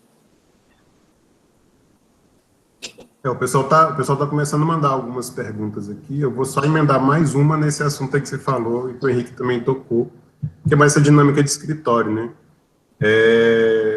Nessa história, então, vocês também não se especializam muito e nem selecionam muito o tipo de projeto, né? Você até falou que tem a ideia, tem a pretensão ou a possibilidade de, no futuro, trabalhar mais com prédios, né? Mas, assim, vocês trabalham com vários ramos, né? Interiores, reformas, construção, casas, etc. Né? Não é essa especialização toda. Para o escritório realmente ter uma dinamicidade e conseguir ter essa lucratividade no sentido de alimentar o tamanho que ele chega agora, né? Tem essa dinâmica, não é? O escritório não é muito grande ainda.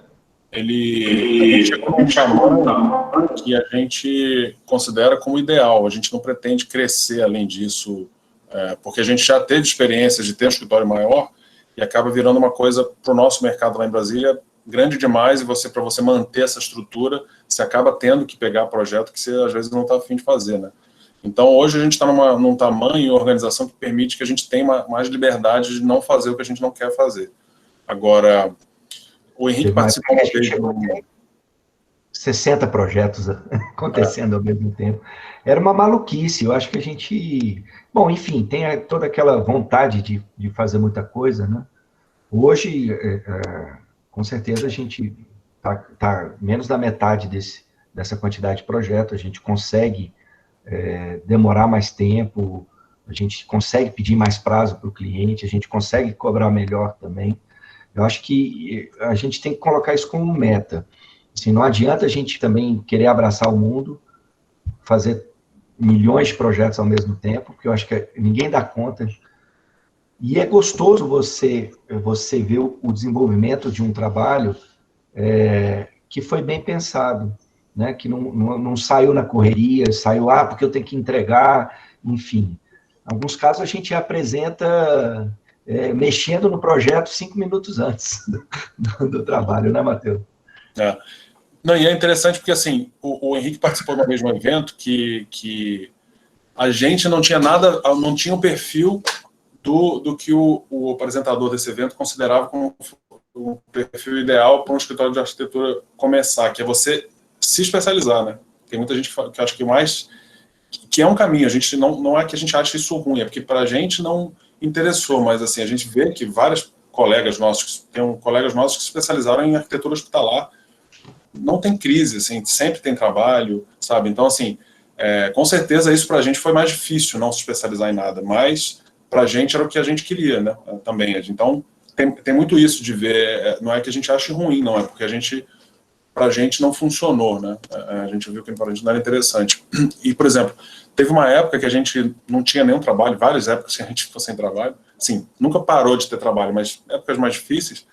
No começo, eu lembro da carreira, teve época que a gente fazia projeto de aprovação para letreiro de cidade, que você tem que ir lá em Brasília, tinha que aprovar, engenho publicitário e tal. A gente viu aquilo ali, um nicho, olha, isso aqui é uma coisa que a gente pode fazer, um trabalho técnico que a gente pode fazer, mantém o fluxo de caixa rolando e dá liberdade para a gente pegar outra coisa que a gente está a fim de fazer, realmente, e que não dá tanta grana. Então, assim, a gente sempre teve essa visão de, vamos tentar.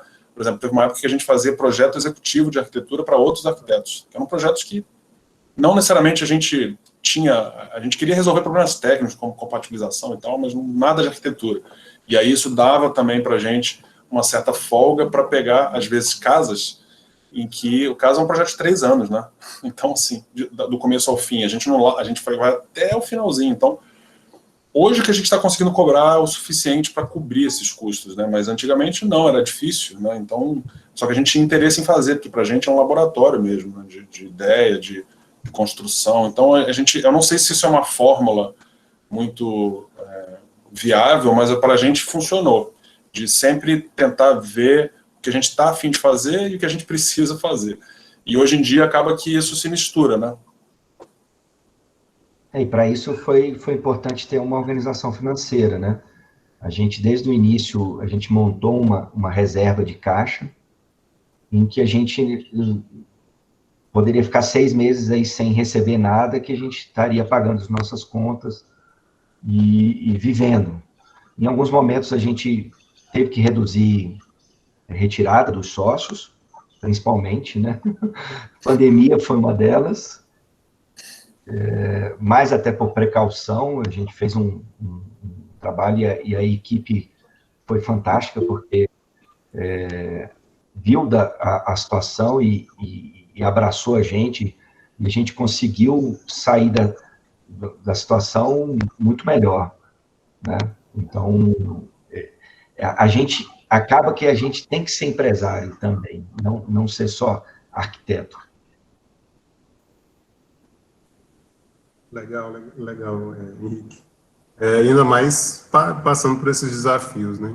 Mas, assim, a gente fala porque realmente a gente tem tem diferenças muito grandes de mercados, né? E aí, para nós aqui, vocês têm uma escala bem, bem interessante. Mas deixa... Não, é porque a gente ajuda tanto escala de escritório quanto realidade mesmo, né? Quando a gente se formou, toda material de publicações e tal, ainda é assim, né? Muito concentrado em São Paulo e tal, uma escola muito forte, muito tradicional.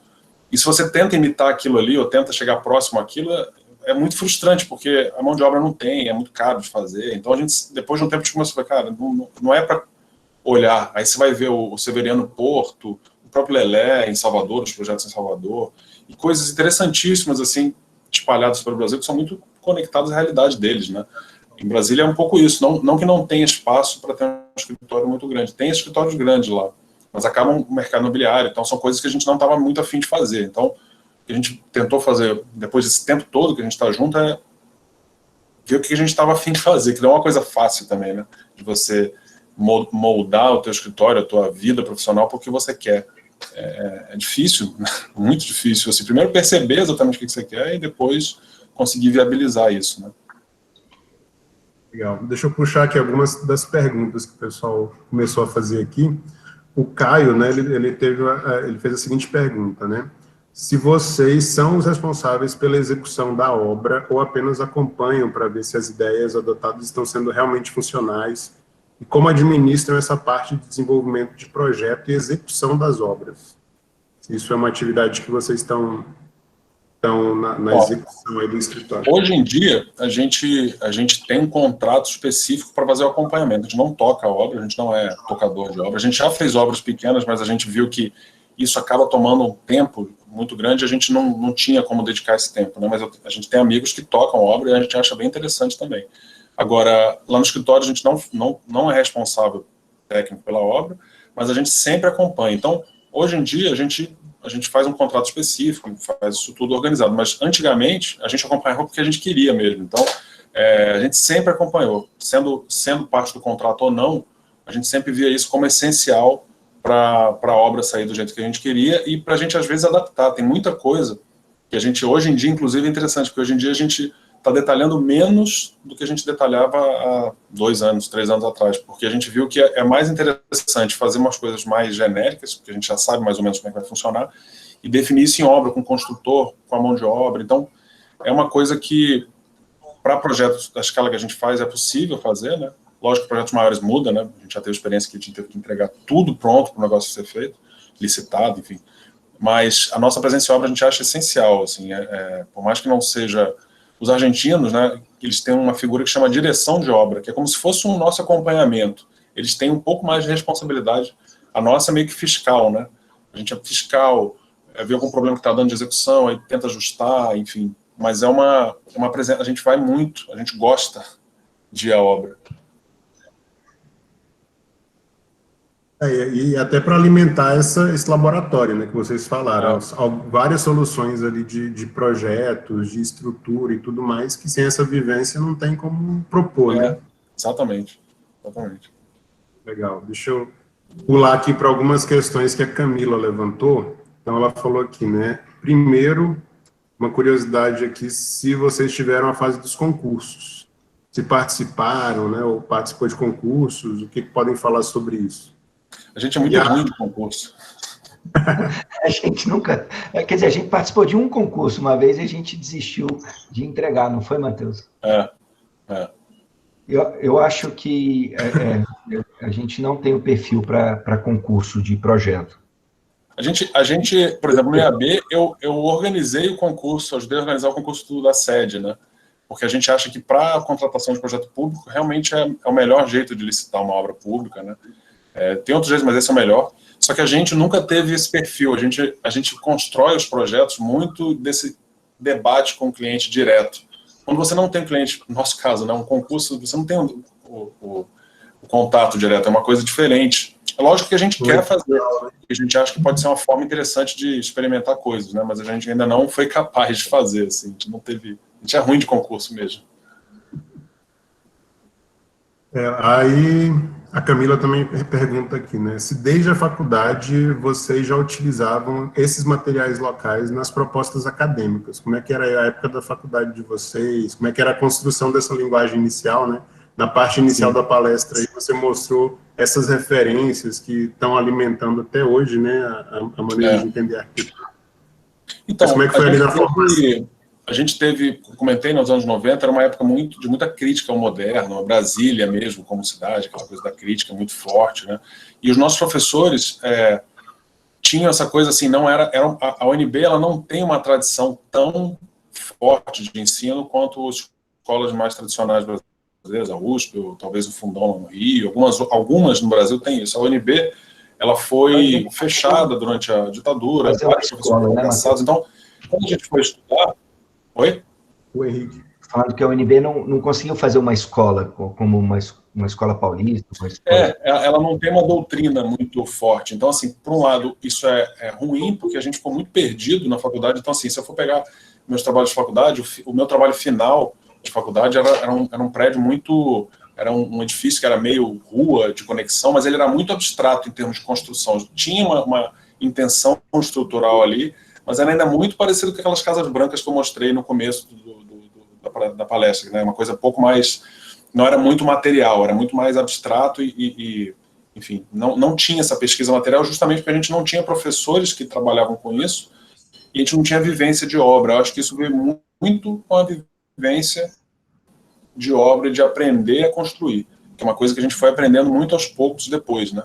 Então, a época de faculdade foi uma época muito mais de ficar perdido mesmo, tentando entender, tateando o caminho, do que é uma coisa que a gente já via, né? Então, a gente vê, às vezes, escolas ou situações em que você consegue sair um pouco mais direcionado da escola. Não foi o nosso caso.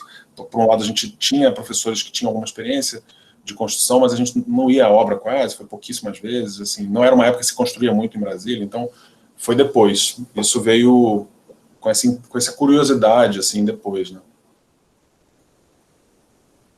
E só tinha a UNB na época, né?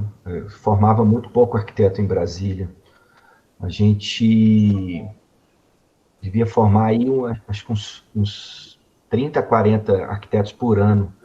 Hoje Brasília está formando quantos? 1.000 arquitetos por ano? São mais de 10 escolas, é bastante gente. E não tinha muito escritório de arquitetura para estagiar, não tinha muita construção acontecendo, porque o Daniel, por exemplo, ele teve uma experiência muito interessante, que a gente não teve, depois eu fui ter, que era trabalhar numa construtora, que estava construindo um hotel grande do Rio Otaque, lá em Brasília, e eu lembro que na época isso foi muito interessante, porque ele aprendeu como é que se faz uma proteção de laje, como é que você faz um planejamento de fachada, uma fixação de um certo investimento, assim. Então, esse tipo de vivência a gente foi ter com as outras coisas que a gente fez, assim, ao longo dos anos depois, né? Isso, olhando aquilo ali, procurando entender por que aquilo ali foi, as decisões tomadas, né? Isso ajudou a gente. Então, assim, quando a gente tem, às vezes, a gente não, a escritório é pequeno, então a gente não tem como oferecer muito estágio, a gente não oferece estágio não remunerado, então, mas quando vem procurar a gente, que a gente fala, olha, a gente não tem como te receber aqui por causa disso e disso, e a pessoa, não, porque eu estou vendo aqui, tem essa construtora, mas eu não queria. Eu falei, cara, se tem construtora, mesmo que seja um projeto que você não curte, vai lá, porque você vai ver, procura entender, procura perguntar com o cara de obra, por que você está usando esse tipo de fundação, por que não usa o outro. Essas coisas que parecem banais, assim, elas informam muito, né, o que a gente, nas decisões, porque a gente, na hora de tomar a decisão de projeto, é muito difícil, fico imaginando assim, é muito difícil sair da faculdade com esse conhecimento, assim, porque é muito tempo, né, é natural, demora tempo para aprender. Depois de um tempo você começa a conseguir argumentar com o engenheiro, ou com o mestre de obra, ou com o empreiteiro, sobre melhores formas de fazer alguma coisa, né, que você já conhece. Não precisa ser conhecimento aprofundado, mas você sabe que uma estrutura metálica, por exemplo, é muito mais cara de fazer, mas é uma obra mais rápida, então talvez no comercial vale a pena. Esse tipo de coisa que é vivência. Eu acho que no nosso caso, né, pelo menos, foi muito de vivência. Legal. Essas experiências que vão chegando com esse amadurecimento que vocês falaram, né? Eu queria fazer uma outra pergunta referente a essa questão de atuação, né? É uma coisa interessante, porque são escritórios, são profissionais novos, né, na nossa, olhando a longevidade da carreira do arquiteto. E Não tão novo, né? queria que vocês só falassem... Deixou de ser jovem arquiteto. Você é jovem arquiteto até 40 anos. Eu estou com 46, Matheus fez 45 agora dia 4, e o Daniel fez 46 há 2 dias atrás. Ontem? Foi ontem. Entregando a idade aí. Não, mas no sentido do seguinte, é mais uma pergunta, uma curiosidade, né? Vocês passaram também por esse processo da gente sair de um conselho multiprofissional lá e ter o conselho próprio, né? Então, assim, a gente vê o Daniel atuando aí com o CAL, o Matheus com o IAB, não sei se o Henrique teve algum pé dentro aí das instituições, mas como é que... O Henrique ficou com o escritório para não acabar o escritório. Deixa ele trabalhando, né? O Henrique tocando.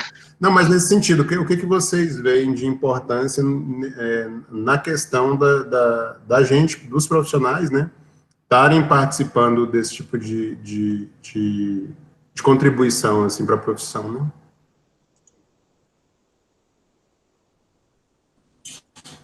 Cara, como comentei antes, né, mesmo se a gente comparar nosso contexto latino-americano, assim, o Brasil é um dos países onde a profissão é menos conhecida e a nossa formação ainda é muito, né, incompleta, a gente acha, assim, em todos os sentidos, né, em termos de a gente esteja preparado para atender as demandas, tome de novo frente no planejamento de cidades e tal. Então, assim, a gente sempre viu isso, é uma coisa muito importante e é muito difícil de ser feita de dentro do escritório. Por mais, assim, a gente faz a gente alcança certos tipos de trabalho e influencia a cidade até certo ponto com esses trabalhos no escritório, né, uma prática ética e tal, só que tem grandes outras questões aqui no Brasil que a gente tem que resolver que não vai resolver de dentro do escritório, então a gente sempre sacou isso. E a voz que a gente tem para conseguir atuar nisso é o IAB, por mais, é um trabalho, né, é um trabalho voluntário e um trabalho muito, muito complicado, difícil de você se afastar da atividade profissional para fazer isso, mas ao mesmo tempo é muito necessário. Então, assim, todos os grandes arquitetos que a gente conheceu, ou ouviu falar, ou leu sobre eles, Vila Nova Artigas, Paulo Mendes da Rocha, o próprio, hoje, José Armênio, que foi presidente do IAB, que é do Piratininga, que foi, né, trabalhou com Paulo Mendes, todos eles, acho que a gente se inspirou nesses caras e começou a ver que realmente essa participação é necessária, é uma doação que a gente tem que fazer. Eu, por exemplo, no IAB, uma vez eu estava, assim, saí de uma questão mínima do escritório, fui para uma reunião do IAB que era o IAB ainda tem muita voz, assim, por mais que seja uma instituição muito pequena, quase nada de dinheiro, ainda tem muita voz e reconhecimento, né? Então, a gente tem um assento no Conselho de Planejamento da cidade do Brasil. Então, por exemplo, você sai de uma reunião sobre um apartamento e vai dar uma opinião sobre o planejamento de um bairro no IAB, ou conversar sobre isso. Então, tem questões maiores que a gente tem que resolver no Brasil, que não dá para resolver só de dentro do escritório. Então, é uma doação que realmente... E eu aprendi muito no IAB, o Henrique por tabela, o Daniel também, depois agora a gente com o Daniel no CAL, que é uma outra coisa, muito mais complicada. Muito mais complexa. Muito mais. Então, e assim, mas a gente sempre viu que isso a gente tem que se doar, né? Ainda mais a gente que está numa posição que dá para a gente fazer isso, né? Então, tudo bem que agora a gente vai pegar um período grande, a gente vai dar um tempo, porque tem muitos e muitos anos fazendo isso. Agora a gente vai dar um tempo reorganizar o escritório, então, mas é muito importante, assim, são questões que a gente não tem como ficar alheios a isso. E ao mesmo tempo a gente tem organizado palestras, né? A gente não é professor, mas a gente faz parte de um grupo chamado Ateliê Piloto, não sei se vocês já ouviram falar. Ano passado a gente fez um ciclo de 12 palestras, uma a cada mês, com 6 arquitetos brasileiros, mais 6 arquitetos latino-americanos. E a gente busca isso, né? Quer dizer, dividir conhecimento. Eu acho que quando o pessoal de fora vem a Brasília, quer conhecer o escritório, a gente recebe lá. Enfim, agora a gente está sem sede, mas em breve a gente vai ter uma sede muito bacana, nova, e a gente vai fazer questão de receber pessoas, né?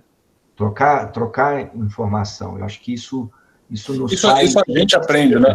É uma via de duas mãos. Assim, a gente aprende também muito com essas trocas e tal. E o IAB e o CAL, a gente consegue contribuir e dar um pouco de retribuição, né, o que a gente recebeu, e também aprender muito, né? No meu caso, no IAB, aprendi muita coisa sobre planejamento, sobre organização e sobre atuação política que a gente tem que ter, que no escritório eu não teria aprendido. A gente, né, nós três. Porque enquanto eu estava no IAB, o Daniel Henrique trabalhava no escritório para manter. E agora o Daniel também no CAL, muito pior, porque ele passa muito mais tempo do que eu passei no IAB. Mas valeu a pena. Legal. Tem mais uma pergunta aqui de um aluno nosso, e eu acho que é pertinente, principalmente o pessoal aí do mais jovem, que hoje já está totalmente mergulhado na questão da arquitetura já dentro de softwares, né? Estou perguntando aqui quais soluções de software que vocês utilizam no escritório de vocês, como é que é essa questão projetual aí? A gente está usando o Revit hoje em dia. Hoje em dia não, já tem alguns anos que a gente migrou do AutoCAD para o Revit. E aí todos os projetos hoje em dia são feitos no Revit, né? Assim, o processo é o seguinte: a gente começa com desenhos à mão. Eu, Henrique e Daniel, a gente ainda passou para a faculdade aprendendo a desenhar à mão, né? Assim, desenho técnico à mão, e a gente pegou justamente a transição. Então a gente começa a desenhar à mão. Só que tem outros arquitetos do escritório que não conseguem desenhar à mão, mas eu não acho isso ruim, porque são formas diferentes. Mas no nosso escritório, a gente sempre começa alguma coisa à mão, aí já passa para o CAD, a gente usa às vezes, por exemplo, para fazer, o Henrique usa muito para fazer uma setorização de coisas, alguns testes, e isso aí vai para o Revit depois, porque a gente já modela em 3 dimensões, né? Mas assim, eu não me sinto à vontade para começar no Revit. Eu sempre começo à mão, o Daniel também, o Henrique também. Sempre à mão e depois vai para esses softwares. E aí, e as apresentações lá, a gente não é muito ligado em renderização, fotorrealista perfeito e tal. A gente sempre faz renderizações mais simples. As apresentações variam, às vezes a gente faz algum Photoshop, usa Photoshop nessas coisas, às vezes uma colagem, varia, a gente não tem um padrão. Bom, SketchUp também a gente usa muito para interiores, porque tem uma biblioteca de mobiliário muito legal, né? Então a gente usa isso para fazer apresentação, ambientação. Então são várias coisas juntas, mas o principal de compatibilização e visualização do projeto inteiro é o Revit. E todos os softwares nossos são legalizados, né? A gente já levanta essa bandeira de legalização de software já há um bom tempo. Então é um custo alto para o escritório, mas a gente acha necessário, porque as pessoas desenvolvem esses softwares, né? E eu acho que a gente, até como um escritório hoje que tem uma certa visibilidade, a gente precisa, inclusive com Matheus, presidente do IAB, Daniel, presidente do CAL, a gente anda muito na linha. Então, acho que mais de 10 anos a gente já tem os softwares todos certinhos, com assinatura. E aproveitando aqui... Uma segurança tremenda para a gente também. Aproveitando aqui falar um pouco dessa coisa de processo, aí tem essa coisa do Revit, e o Revit ele permite que a gente trabalhe várias pessoas num projeto só ao mesmo tempo, né? Isso é muito legal, porque lá, assim, o nosso escritório não é muito grande, mas, por exemplo, tem eu e o Daniel Henrique, o Vitor e a Marina são os mais antigos, os arquitetos são mais tempo com a gente, e eles são meio que coordenadores de projetos, ou às vezes trabalham comigo, às vezes trabalham com o Daniel, com o Henrique, eles ajudam a gente, sempre os projetos assim, tem um de nós três, um coordenador, pode ser Marina, o Vitor, ou o Giovanni, que eu comentei que está morando fora do Brasil, continua trabalhando com a gente. Esses são os três. Aliás, a Luciana também trabalha, mas a Luciana trabalha mais com interiores, né? Então são 4 coordenadores, nós 3, a gente meio que varia quem trabalha com quem, e aí é bom porque o Revit às vezes tem uma entrega na semana seguinte, eu consigo trabalhar no mesmo projeto ao mesmo tempo que a outra pessoa, né? A gente, apesar de ser um escritório pequeno, isso funcionou muito para a gente. E a gente consegue também fazer compatibilização, que é inserir a gente já trabalhou muitos anos no escritório, a gente entregava tudo, a gente cobrava um preço, a gente subcontratava os complementares, porque teve muito caso de complementares de profissionais que a gente não batia e tal, e aí a gente resolveu não.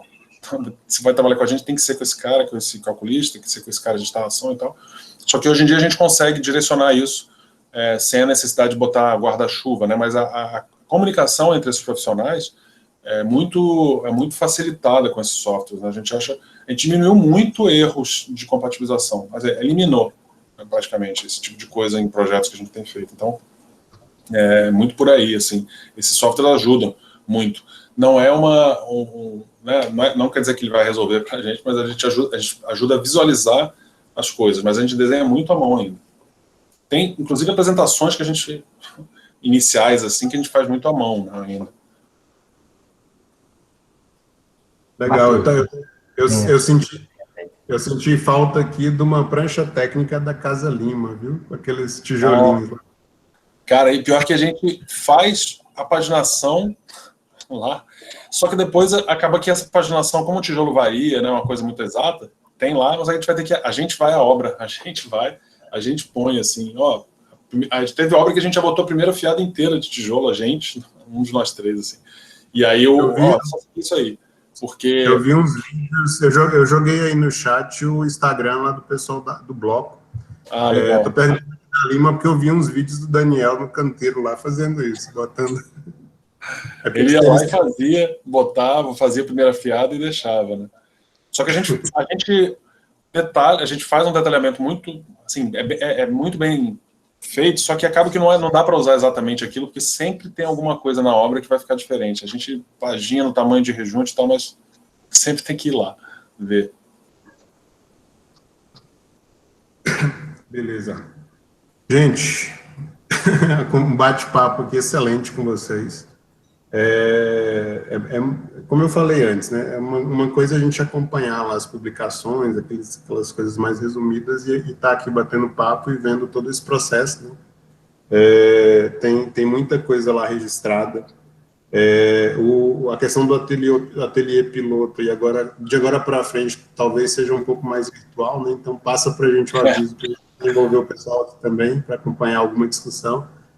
E assim, a gente está esperando para logo aí uma publicação, alguma coisa de vocês para registrar essa produção aí, que é realmente muito interessante, a gente identifica muito com tudo isso. E deixar assim, um agradecimento muito grande por esse tempo que vocês estão despendendo aqui para a gente, podendo bater papo aqui com os alunos, né? Enfim, e avisar o pessoal aí que tem o formulário lá para preenchimento, né?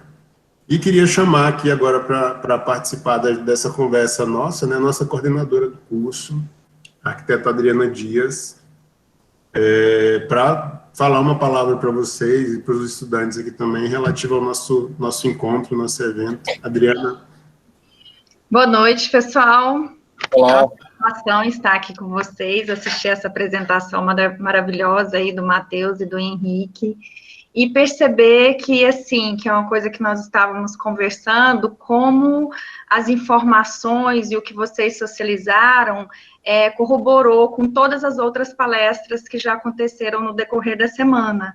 Então, é interessante porque vocês reforçaram o que os outros participantes, é lógico, com informações novas, com projetos diferenciados, que realmente vão contribuir de forma significativa na formação deles. E, assim, agradecer realmente esse tempo que vocês dispõem, como vocês mesmos falaram, são inúmeros projetos e vocês estão aqui. E eu achei bacana isso, vocês falarem que é um dos projetos de vocês, né? Vocês fazerem palestras, socializar esse conhecimento, isso eu acho muito bacana. Quer dizer, fugir um pouco desse foco que é só o projeto e o escritório de vocês, e sim compartilhar essas informações que vocês adquiriram no decorrer de todos esses anos.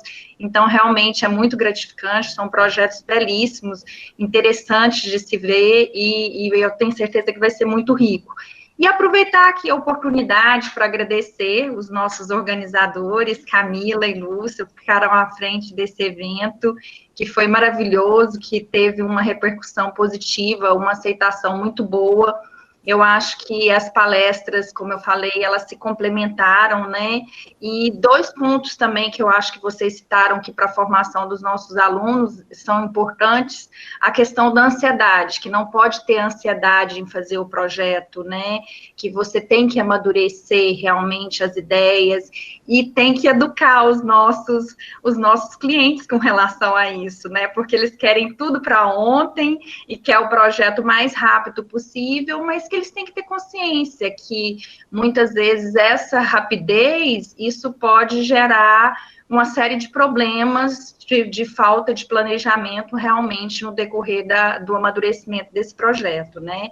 Então, isso é muito interessante. E a questão do apego, que é uma coisa que é uma característica da maioria dos arquitetos, né? Eles têm muito apego com as ideias, e se o cliente chega e fala que não gostou, você aprender a lidar com essas situações, né? Então, assim, é um pouco da vivência do escritório de vocês, que vocês transmitiram aqui para os alunos, que eu acho que vai contribuir de forma significativa para a vida profissional que eles têm pela frente. Então, agradecer a Camilo, Lúcia, a equipe como um toda. Eu sempre falo que a gente tem uma equipe muito coesa, que abraçam realmente todos os projetos e que a gente só consegue os bons resultados no nosso curso justamente por ter essa equipe que realmente abraça todas as causas e que veste a camisa e que faz acontecer sempre buscando o melhor.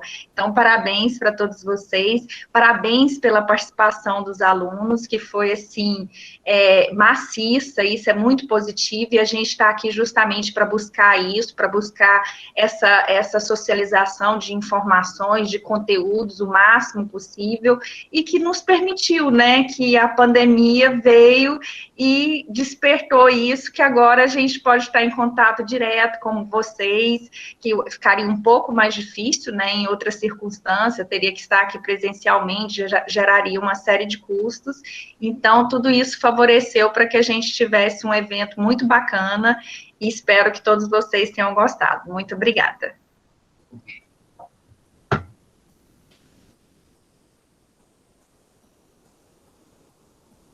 Legal, obrigado, Adriana. E assim, essa troca é muito rica, né? A gente estava, como eu falei antes, a gente estava na expectativa grande de trazer o Matheus, né? Ele falou que sempre a gente faz a palestra com todo mundo juntos. Eu também queria trazer o Daniel e o Henrique, né? E aí essa questão mesmo de conhecer o local, né? Muito essa questão de troca, né? O Daniel já conheceu aqui Palmas. Apesar de próximo, né, apesar de próximo, mas a gente não conhece essas realidades todas, né? A Adriana comentou essa coisa da ansiedade, né? A gente já foi estudante, já faz tempo que a gente continua estudante de outras coisas, aprendendo sempre, mas estudante de faculdade, e tem essa coisa da ansiedade, tem essa coisa que é um mito que a gente aprende lá, assim, que a gente vê muito, de definir um caminho, isso aí, seguir até o final. Quase todos os projetos que a gente apresentou hoje são segundas ou terceiras versões de coisas que a gente jogou fora e recomeçou. E assim, jogou fora sem nenhum tipo de... não, vamos tentar...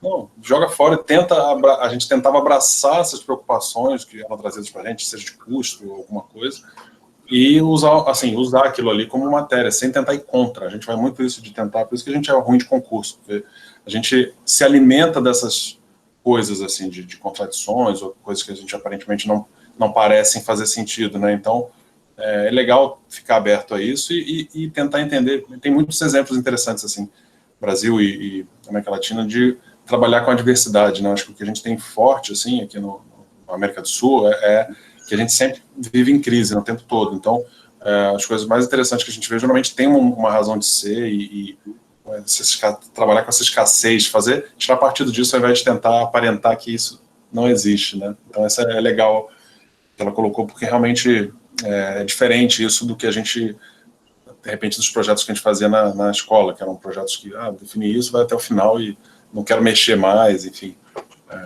Eu acho que a gente procura fazer com que o processo, por isso que até o nome da palestra que a gente dá normalmente é processo como identidade, né? Porque a identidade do que a gente tenta fazer, ela vem desse processo, né?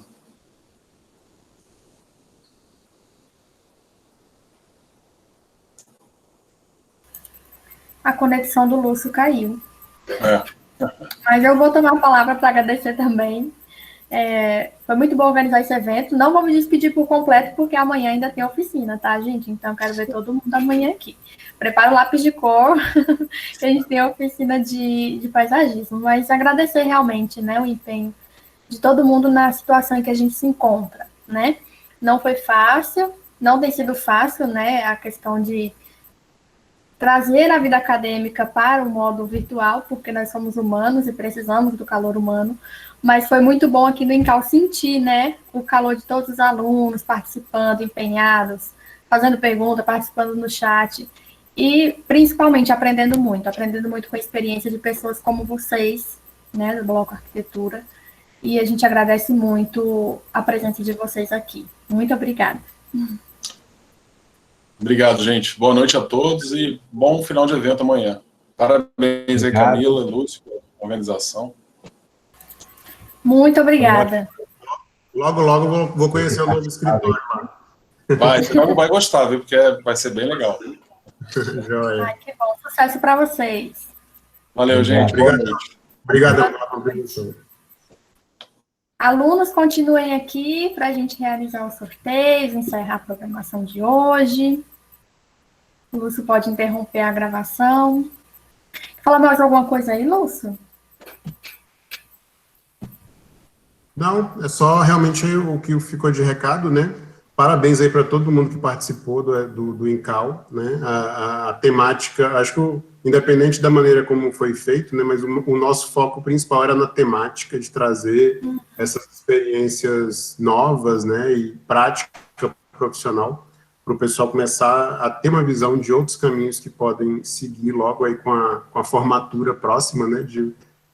A gente pegou agora o ano passado, esse ano com muitos egressos recentes, aí, turmas grandes de TCC, e para o pessoal realmente ver experiências de profissionais daqui, né, que estão desbravando novos caminhos, né, aqui ou no interior, ou pelas redes sociais, e o pessoal de fora também que está trabalhando com isso e levando a arquitetura para outros níveis que a gente quer, né. Então, assim, acho que a gente conseguiu, né, Camila, chegar nessa... É verdade. Verdade. E todas as palestras, né, se linkaram uma com as outras, então a gente viu realmente o que tem acontecido atualmente no mercado, então foi muito bom. E o Marcel falando, né, que dessa forma proporcionou que ele estivesse no trabalho ouvindo as palestras, então foi uma forma interessante de acontecer, e quem sabe a gente leve, né, para o futuro algumas palestras na modalidade virtual, na presencial, para favorecer todo mundo, né? Foi um aprendizado muito bom para a gente. Eu acho que outro ponto também relevante que a gente pode reforçar é que a grande maioria das palestras trabalhou o processo de crescimento, né, desde o início, que é o que vocês vão pegar daqui, quem está saindo da faculdade agora, quem vai enfrentar o mercado daqui a alguns meses ou daqui a alguns anos, para vocês verem que é possível sair do nada, começar realmente do zero e crescer muito, né? Eu acho que foram palestras que estimularam realmente a vocês saberem que é possível, que vocês podem realmente sair da faculdade e se tornarem um grande escritório e pegar grandes obras, depende de como vocês vão fazer isso, né? Então, eu acho que foi um incentivo significativo para todo mundo. E só lembrando, né, Adriana, antes de eu interromper aqui a gravação, estão todos numa das universidades mais bem avaliadas da região norte do Brasil, e com uma equipe de professores que não pararam na pandemia e que, né, elevou o nível. Não vão atrasar os estudos. Uhul! Agora vamos para o coffee break. Da Fernanda com o bolo da Fabiana. As olheiras da gente fazem parte. Mas vocês não esquecem esse bolo, hein? Eu não vou esquecer, Fabiana, eu adoro bolo. Eu vou ter que comprar mini marmitinhas e distribuir esse bolo. Ah, não quero mini marmita, não, eu quero big marmita. Eu vou interromper a gravação, então, para a gente ir para aqueles momentos sorteio.